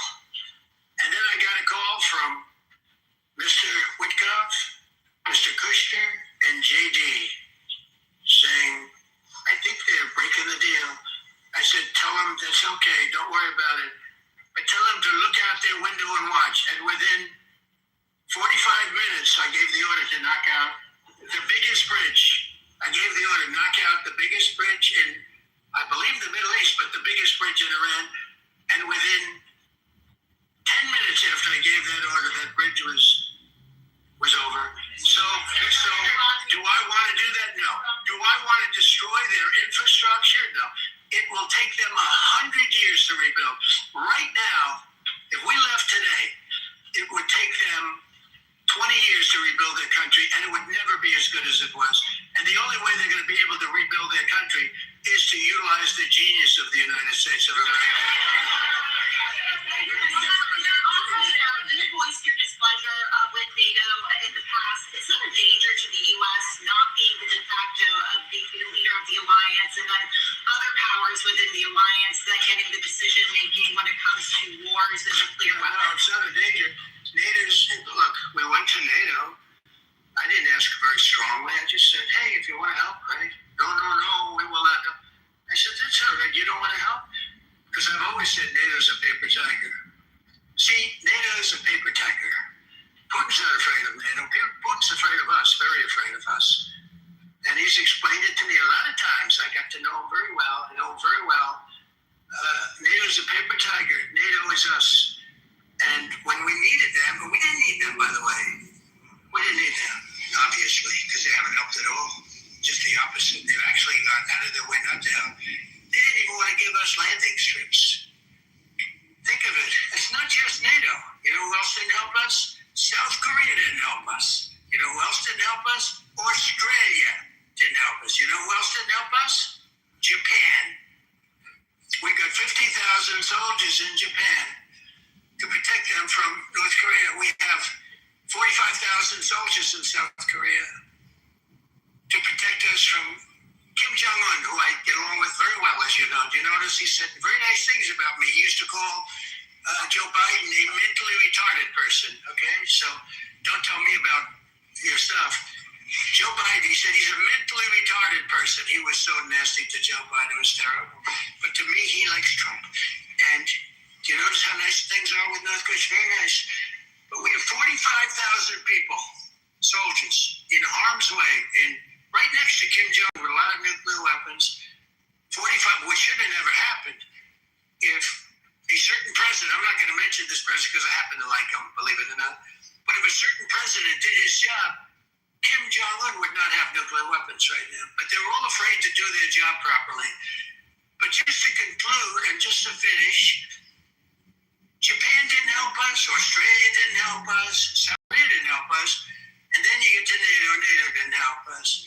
There were some countries that did. Now, countries that have been good, now you could also say they're got to be a little bit more involved because they're in the territory, but Saudi Arabia has been excellent, Qatar has been excellent, UAE has been excellent. Bahrain, Kuwait. I mean, Kuwait did shoot down 3 of our planes. The only planes really that we lost with friendly fire, they call it. I call it unfriendly fire. They unfortunately didn't know how to use our great Patriots. The pilot said, "What kind of a missile's coming at us?" Patriot. Boom, they got out. Because they know a Patriot never misses. So they had beautiful Patriots. There were planes heading in their direction. Unfortunately, they decided to shoot those planes. They were our planes. So, NATO is a paper tiger. Now, he's coming to see me on Wednesday, as you know. He's a wonderful guy. Secretary General is great. And Mark Rutte, he's a great person, but he's good. And it all began with, if you want to know the truth, Greenland. We want Greenland. They don't want to give it to us, and I said, bye-bye. Okay, thank you very much. Okay. Is losing his he's it's ambassador because that was ambassador lane. I'm not gonna lie to you. That gave me how I feel on Clubhouse every day, and I just be like, could y'all please get a hold of him? That's what I was doing. This is bad. He literally said that he was going to run schools so that he could run to be the president of Venezuela. The drama is that. America! The quote of the day is, please keep bombing us. Please keep bombing us. I'm going. Yo, you know what's so crazy? He said that either it was a prepared question or he is a very creative man where he came up with that shit on the fucking fly. It had to be planned because that was creative. What was so creative, Matt Penny? Do shit. My name I'm sorry. Listen, brother. He had the whole story made up, and it's got enough plausibility for his base. And I think it was a good question that he handled very, very well. What was it? Can you tell me what it was specifically? Tell us. Wait, what? You don't remember the question? You don't remember the question that Divine is talking? This don't make no sense. And what does it make sense? No sense. None of it. What does it make sense? He didn't make sense. You don't have to run this back. This is stupid. I don't get the issue. Like, he's a creative speaker. That's what I'm saying. I don't know if that bothers you or not, but I think it was very. He's a liar. He's not creative. He's a liar. Yeah, that's a part of creativity, brother. There's no creativity in being demented. He said they wanted them to bomb. He said they gave us locations. You think they really said that? Or do you think he came up with that on the fly? Do you think somebody really said this? Do you think? Hold on, brother. Do you think somebody really told him that, or do you think it's an appreciation? It's not a rationalization. A rationalization would be me creating. A rationalization would be me saying that this is reasonable or an excuse, or it makes sense of a rationalization. that's right now just appreciating the level of niggatry that he's able to display on the cuff extemporaneously or preparedly, right? I don't get excited. I don't like making my blood boil because I don't. You're in the Matrix. Excited and you want to lash out at me. I don't know why. But it's kind of, but you're underwater. Yeah. Okay. Gemini. Since when you got your PhD, bro? I didn't know. I'm about to call you Dr. Gemini. I didn't know that. I have a Clubhouse PhD, brother. Well, you're still a doctor in my eyes.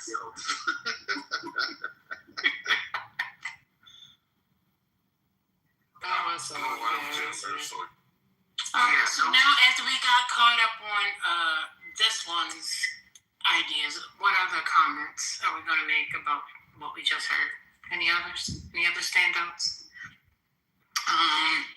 He said, if I leave, he said, if somebody comes after me, retarded on he said South Korea, North Korea called him retarded, but it don't like he said it out of his mouth. What?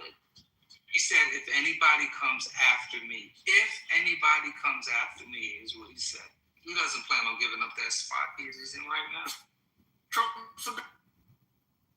think it's dangerous to talk against our allies, especially the area that he was talking when he said Australia, Japan, Korea. That's the gate. You consider that the gate to keep China in when it comes to Taiwan.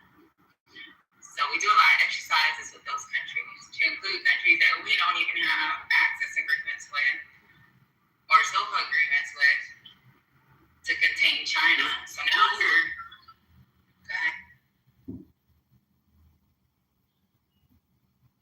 anybody know the president he was alluding to, that if they would have done their job, North Korea wouldn't have their nuclear missiles? George W. Bush. Really? Yeah, I think it was 2005, 2006 was the first nuclear testing from South Korea. One of those. It was under Bush. Hey, I got the answer fast. So why would he hide the name? It was so easy to figure out. But the last person who was dealing with North Korea and failed to achieve denuclearization of North Korea was Trump. Let me ask you this, Patty. With this criticism of our allies, right? I do believe there was some validity to it. However, he should have done it behind closed doors, right? Because we want to have a united public front so that we are on the world stage, period. Like we have our act together and doesn't give our true enemies any leeway where they can see like, okay, they're not really on the same page. But I guess my question is, do you feel like some of his criticisms were accurate, just he shouldn't have said it publicly? Or do you feel like his criticisms are just completely wrong? I think it's completely wrong. They have a right to say like, no, this ain't it, because they work with us when it comes to like what an operation is gonna look like. So why put themselves or the global economy into a situation? I think they have a right to say no. Maybe they thought no, this will contain the war, that'll stop them from going forward in the war. Maybe they'll do a couple bombings. I don't know. But I think. Well, what about the landing strip portion where he said they wouldn't even provide us landing strips? Yeah, because they become a target. Why would I want to become a target? And besides becoming a target, there is no basis for it. First and foremost, NATO is not an attack dog. NATO is a defensive organization. And the only time they've been, Article 5 has been activated, it's been United States, September 11. And they responded. They all responded. There's no basis for this action. None whatsoever. Gemini, Nathan's not defensive, so. Yeah, I wanna hear, like, because you said there might be some validity to his criticism. Like, what is it? Because I don't want to dismiss like what you thought might have been valid, even though he needed to do it privately. Okay, let me give context before I say what I think is valid. I understand that he initiated it without consulting NATO and is pretty much dragging them into something that they did not approve or know of before he launched, right? So he independently initiated the actions. However, I do also know that they're more dependent on the strait than we are, right? So if my ally has initiated something, whether I agree with it or not, I will offer some level of support if this is someone that I consider like very critical to my defense system at some point, right? Like I would want that to be reciprocated if it came to me. I would think they would help on some level. I'm not saying what level. It could be a very minor role, but I just feel like they would have supported us on some level. Is that some kind of street code or something? No, it's not a street No, code. it's street code. Okay. Yeah, but there was no problem with the trade. We made the problem with the trade. I'm confused. And then it does affect us indirectly. I don't know why people keep saying it doesn't affect us. Talk to a junior level analyst. Say something. Let me say something. Gemini. So if you read the national security policy of Trump, right, that they released, it explicitly makes Europe an enemy outside of Hungary and proposes supporting far-right US allied elements in Europe to overthrow current governments. And then you add Greenland on top of it. That doesn't sound like an ally. That's true. That makes a lot of sense. Yeah, the other thing is, like, even if the United States had a good relationship, the Middle East and NATO are not necessarily very compatible. NATO isn't or wasn't designed for Middle East. Libya might be the only exception to that. Especially on Iran, there has been a lot of tensions with the United States before Trump, right? Is that because of proximity, Neil? Yes, it's because of proximity. The United States is separated by oceans. It doesn't have, and this is why the United States can afford to have ongoing hatred of both Iran and Cuba for decades on end, because there are no costs for the United States. I mean, there are some relative kind of costs in immigration and refugee flows, etc., but those tend to be overlooked, right? So, for NATO, on the Iran policy for Europeans, last time Trump imposed sanctions, withdrew from the deal, Europeans were against it. They had to follow Trump, not because they followed an ally, but because European companies would be sanctioned. Right, so they were forced to abandon the deal with Iran.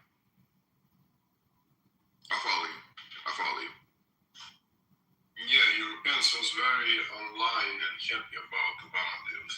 So Neil is right. And it was like a big backlash in Europe when Trump drew up the deal, because it was actually a good deal, especially Germans, Angela Merkel. So, but Trump said we have the best military in the world. This was an easy mission. We're winning. We can do whatever we please. The victor takes the spoils, but yet he's calling always back, crying for help. I thought we were a go-it-alone nation. We didn't need NATO. We didn't need Europe. We don't need any of our allies, but yet now he's saying we need them. He's always been a walking contradiction. He always contradicts himself if you pay attention. And then the whole thing about the Strait of Hormuz, some people say that we don't need it. Gemini, we actually do, because it's a global oil market, and Americans don't price their oil differently to say that. We actually sell all our oil in the world market just like everybody else. So it's a global market. People have been talking how to partition the market. You can't. When he's saying things like we're going to be charging our own toll on the strait, and they're saying they want to charge their own toll on the strait, that's so dynamically different. They're on the opposite sides of the spectrum when it comes to that. So there's no way I see us coming to an agreement by tomorrow. So whatever he's saying he's going to do, he's going to have to do it.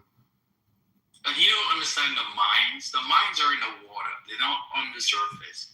Some of them haven't been activated. They're actually just dropped to the ocean floor. When Iran wants to activate them, they press a button, they release, the chains come off, and the minds come closer to the surface. I don't see how Trump doesn't understand how mind works.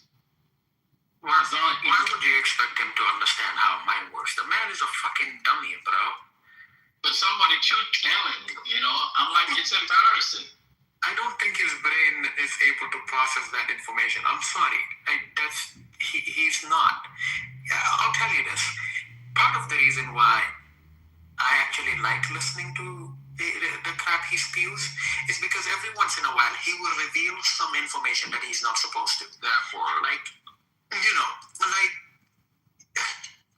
the last few days he's been talking about how apparently they've been arming the Kurds during the protest, or even before that.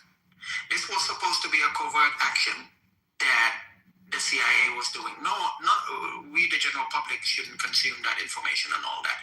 That is literally a contradiction to a United States policy that says, hey, we were the ones that created this protest movement, and we were the one fueling it. And the Iranian response, whatever numbers we're throwing out there, is actually a lie. He does that. And as you can tell, when Radcliffe started talking, he was outside of the kissing Trump's ass. He was measured in what he was saying. But Trump just couldn't help himself. So if I were any serious organization, I'll be listening to hear bits and pieces, because he will reveal something that he's not supposed to.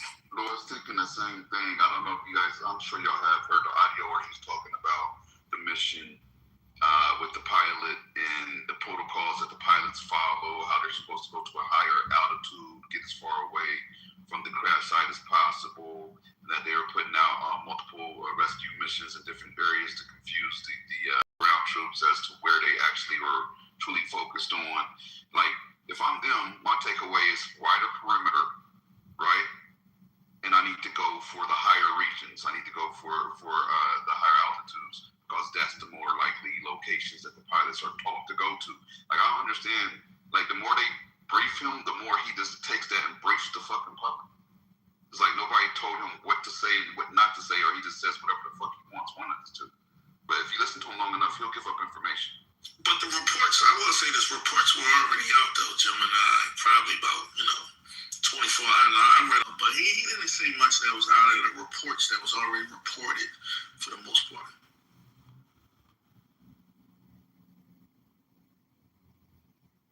So the report said that we teach our pilots to go to the higher altitudes. If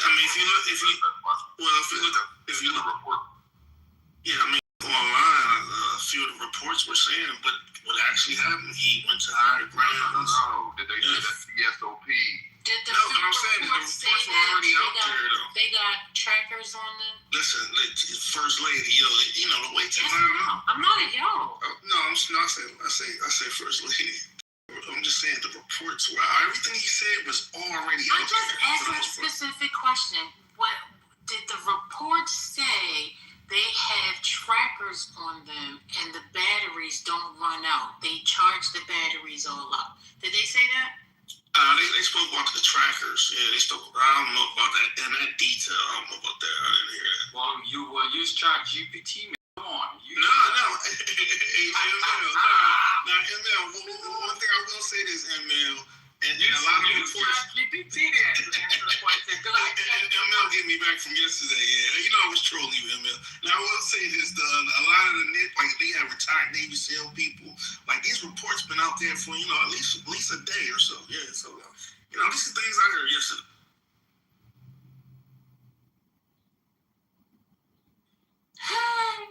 Some people say, some people just want to be a part of the crowd. They do. Trumpers will say fucking anything. No. I try to be fair, First Lady. I try to be fair, though. Matter of fact, the boy back. No, First Lady. I try to be fair, First Lady. I see what you're saying, Omar. Let's be honest.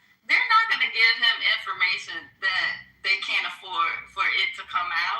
The little trackers with the battery thing, in my mind, that's him, because he can't go but so detailed in these debriefings. So they probably gave him high-level stuff, and his mind, his ADHD or whatever, was like, well, how long were they able to stay out there? You know, do they charge the battery and stuff? And that's what he took from the other stuff. Like when he rambles and gives like this insignificant stuff, but he gives it the emphasis, it's because that is what he can fixate on. That's what makes sense to him. So he drops it as a nugget, as if to say, like, yeah, this is how high tech our equipment is, and then starts rambling about like the battery life. Like, who cares about the battery life? Like the average person would assume it's gonna have a battery life if they're out there stranded trying to communicate to be rescued.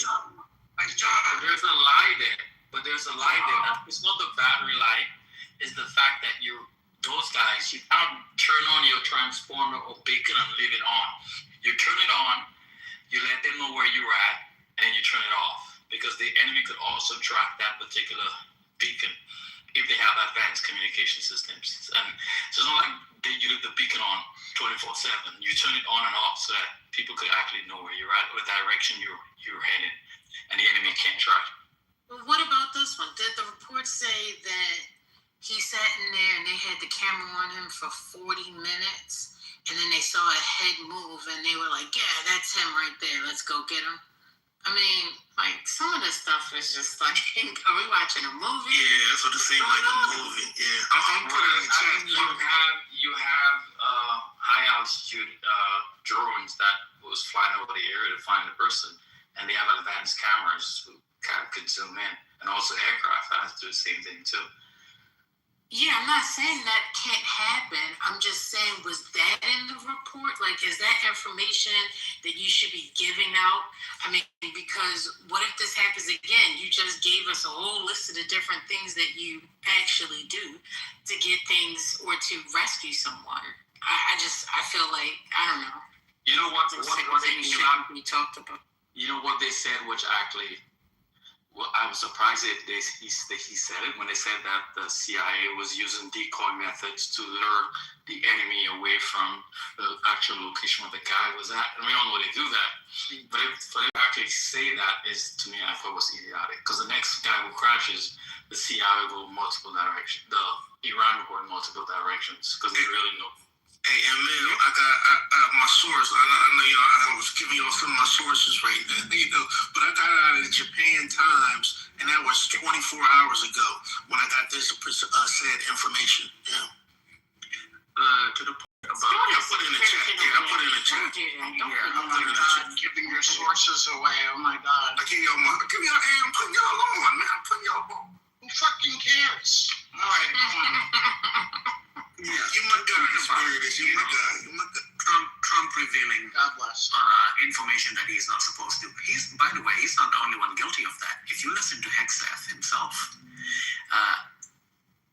anytime he opens his mouth, I guess for the purpose of bragging, can you imagine you standing in front of the media and you're briefing Americans on, call it a situational report, and you're talking about a fucking VTC saying video teleconferencing, and the fact that it says for 45 hours collaboration was still ongoing.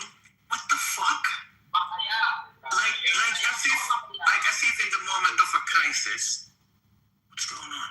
Like as if in the moments of crisis, Americans don't know that the federal government, at least whatever agencies are in charge of taking care of something, they will be collaborating.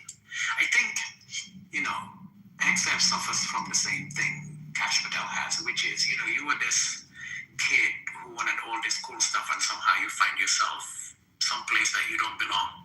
And all of a sudden, voila, you can just open your mouth and spew garbage like that, and the American people are just going to eat it up. It's sad. Well, is it my turn yet? No. Yeah, two things. Oh, it's not. Okay, I'll wait. Who's in front of me? Me. What Lord said is wrong. There's nothing that the president is not supposed to say. The president can say whatever he wants, because when the president opens his mouth, if it's classified, he can say it's declassified. So I know you all have Trump derangement syndrome, but he can say whatever the fuck he wants. Oftentimes the Secretary of Defense as well, because they're classifying the declassifying authority. So Lord has Trump derangement syndrome and thinks that there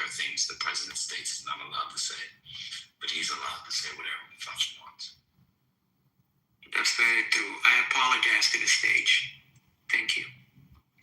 I'll accept your apology. So the two things that stood out to me, among other things, one is the fact that he said he can't, and I'm paraphrasing, can't give Germany any secrets because they may share it, which sounded really fucking disgusting, basically saying, hey, we can't, very explicitly, we cannot trust our allies, which is what he said. And then the second part, which I'm sure a lot of you laughed at, was the part that we are apparently the only ones that have some sort of nighttime vision technology or something like that. Apparently we're the only country that has that.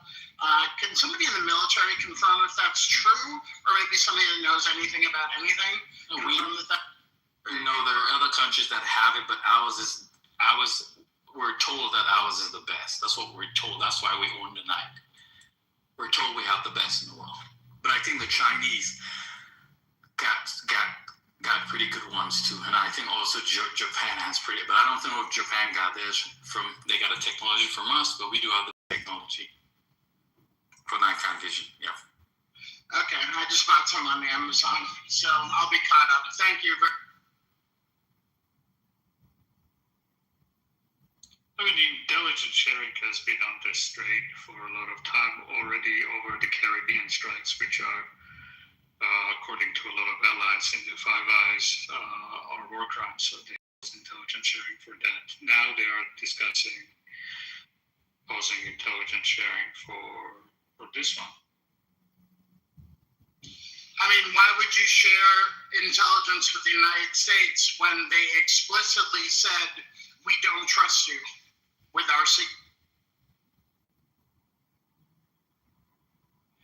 So I know we just received information regarding the president is able to say whatever he wants to say.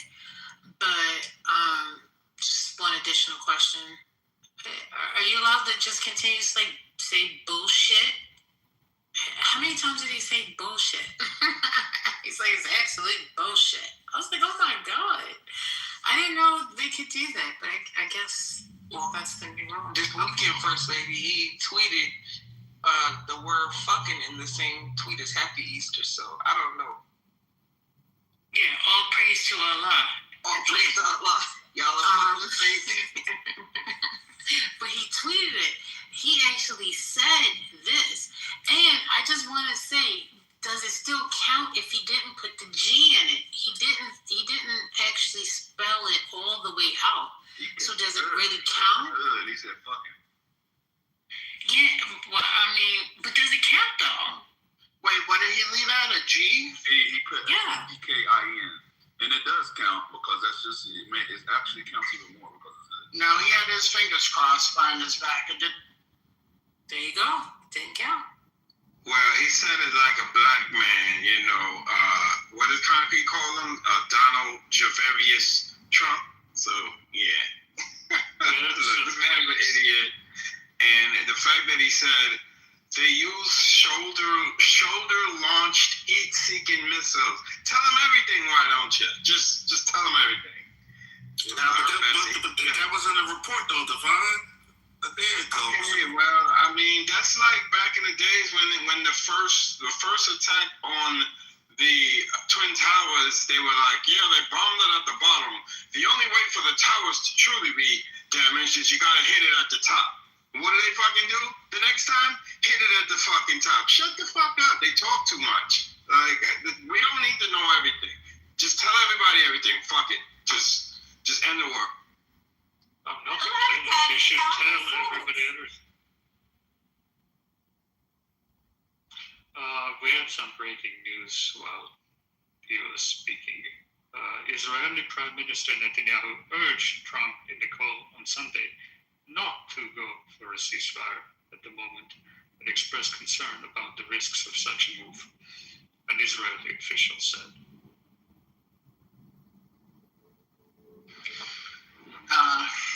That's not shocking.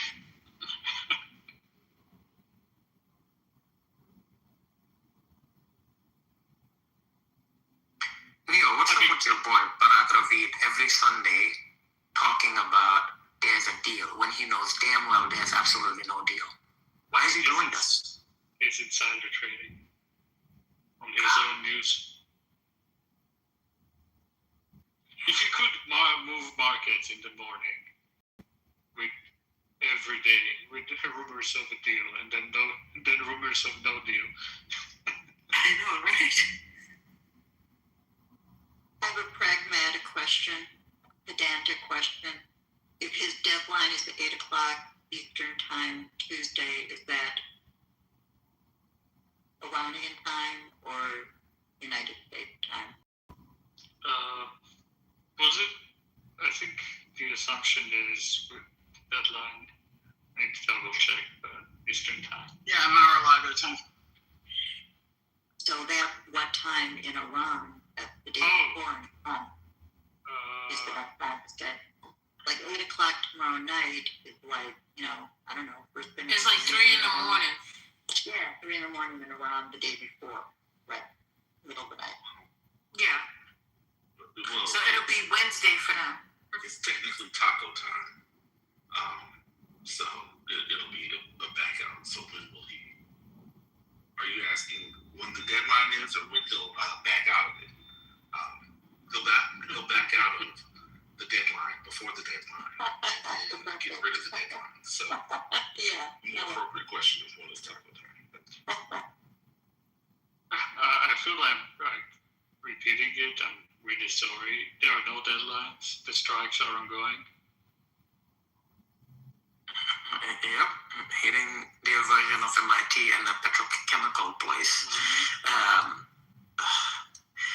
Actually, I just couldn't share it at the time, but while the video was playing, there were reports of explosions in Iran, and then there was a tanker that was taking off from Qatar, trying to get through to the Strait of Hormuz, but I think it was stopped.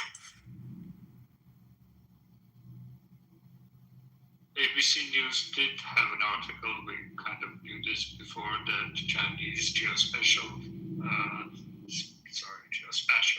how do you say geospatial? Geospatial. Analytics company Mizar Vision is used by RTC for targeting purposes. Nice.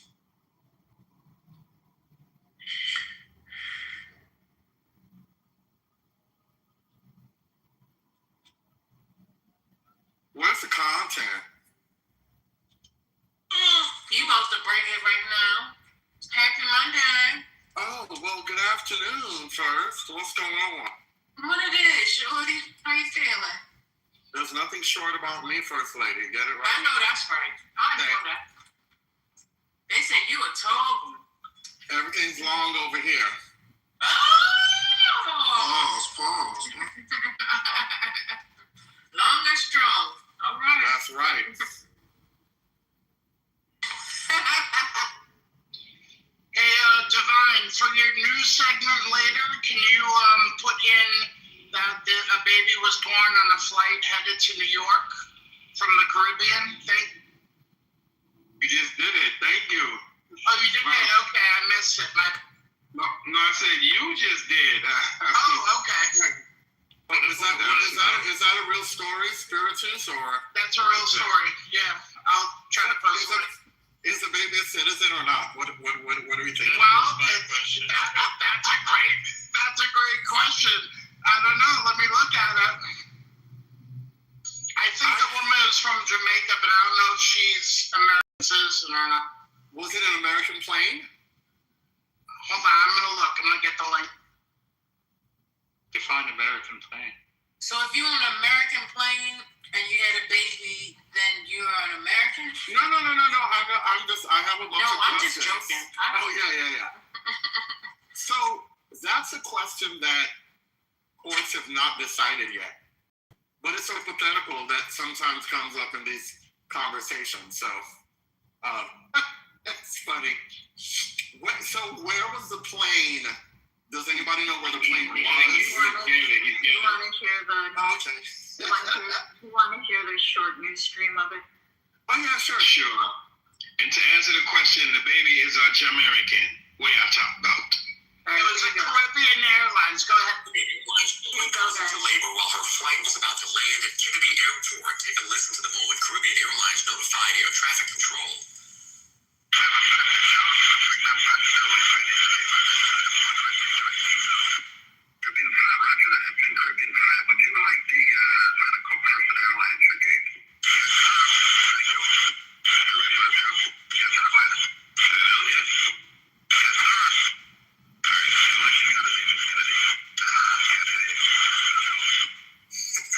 Caribbean Airlines confirmed the woman gave birth on flight BW005 after departing from Kingston, Jamaica yesterday. The airline says the mom and newborn, were attended to by medical personnel. Once they arrived at JFK, no one if the mother did actually name the baby Kennedy. What goes into... Oh, that's fun news. I got a question for the lawyers. There's a lot of questions here. Wait, hold on. I just have a question. I have a few questions for spiritists. Just hold on. So, did I hear the clip, someone in the clip say that she was born just as a plane was, for lack of a better word, pulling into Kennedy Airport? Was that what they said? Yeah. I think the article I'm reading says final approach. So they were in, so they were flying above U.S. land. Who controls the air? Who controls America hurricane for sure? I'm sorry, say that again? The baby would be born in America based on this. So, but I don't know what the rules are for airspace. Yeah, what's the airspace laws, Eric King? I don't know. I'll say this: the baby is most likely gonna go to an American hospital here in the States. And don't they issue birth certificates, and doesn't that automatically trigger a social security card?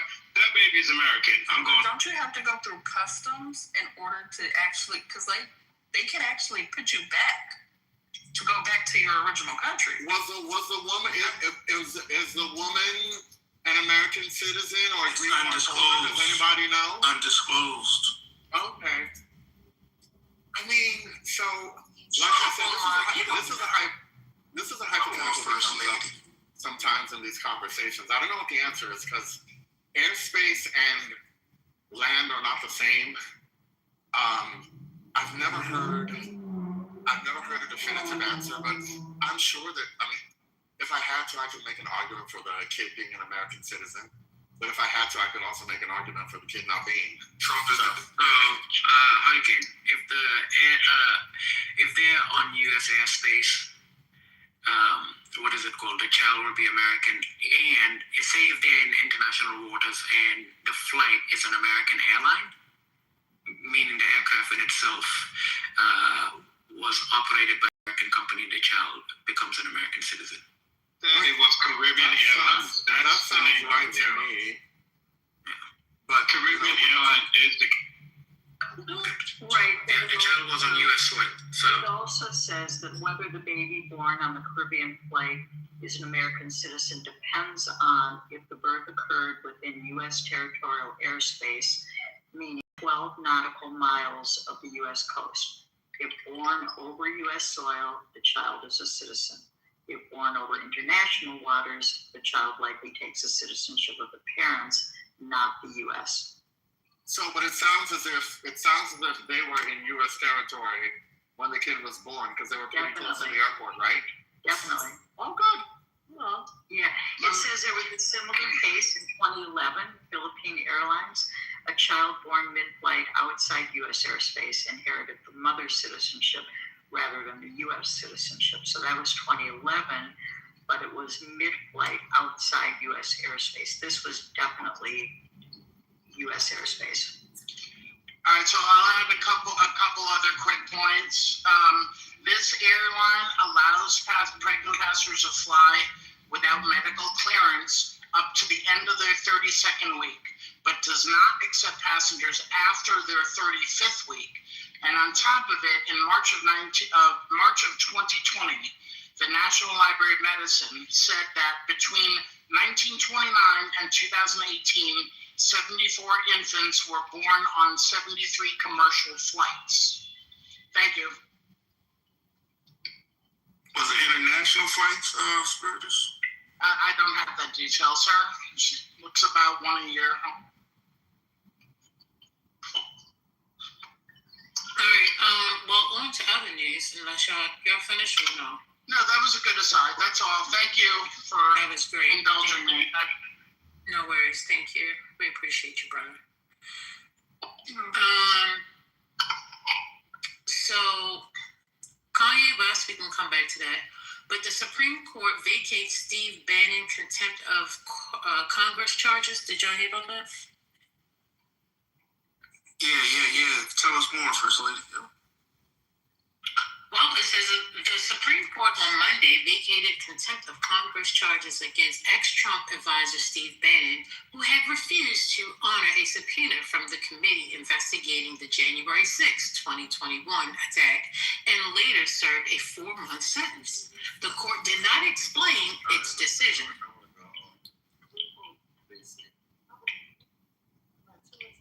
Okay, you gotta have. Well, let's listen in. I thought that was better. The court did not explain its decision.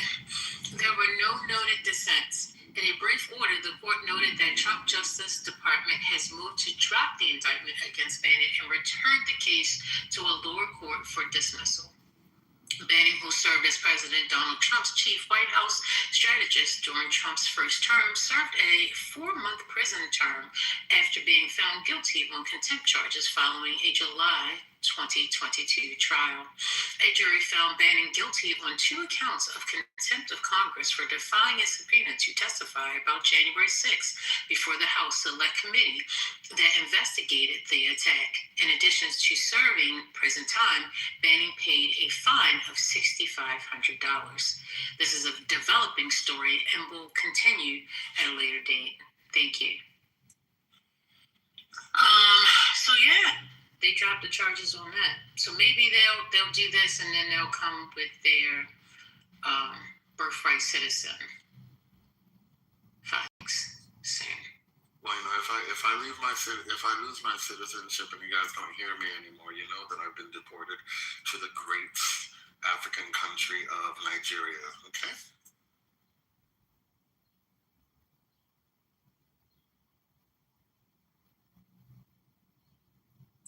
You're protected, Hurricane. You're protected. Hurricane, you stop logging to Clubhouse from Nigeria. So I can start scam begging you guys, asking you guys to send me money. Because I didn't say all that. I Nigerians. just said you could still access Clubhouse. I didn't say nothing about scam begging. But don't you do that now? I think I've gotten a few texts from you when you were asking for money. You've gotten messages from me, but I have never asked you for $1. Speaking of scam begging, has Trent been around? No, it's been about 2 days. Segue. Don't do our brother like that. Come on, Divine, protect your Jamaican brother. Not Jamaican. Y'all always throw everybody on one island. I'm not Jamaican. I see the flag, but I just saw a man sick you.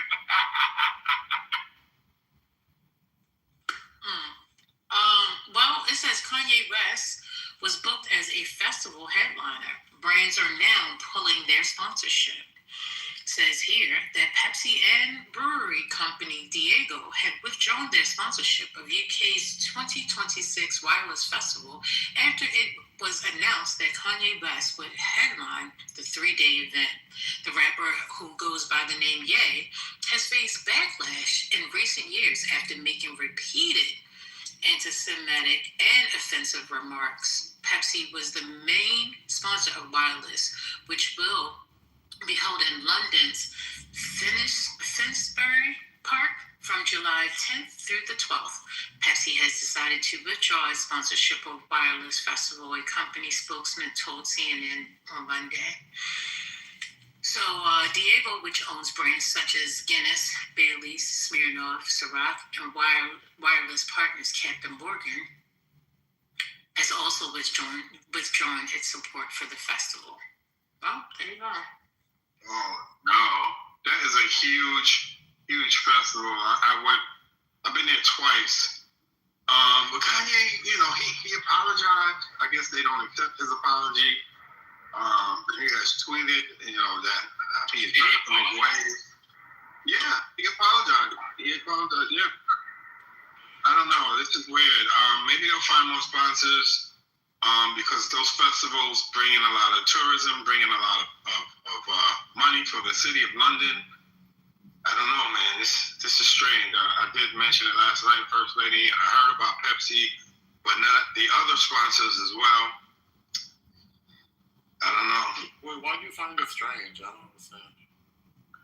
Why would Pepsi pull their sponsor? He never attacked Pepsi. Why? The man apologized. If it was Blink 182 that went down this rabbit hole and said they were sorry, Pepsi would still be a sponsor. So this is some bullshit. That's what I'm saying. He's a black man. That's what's going on. The punishment's different. Wait, what?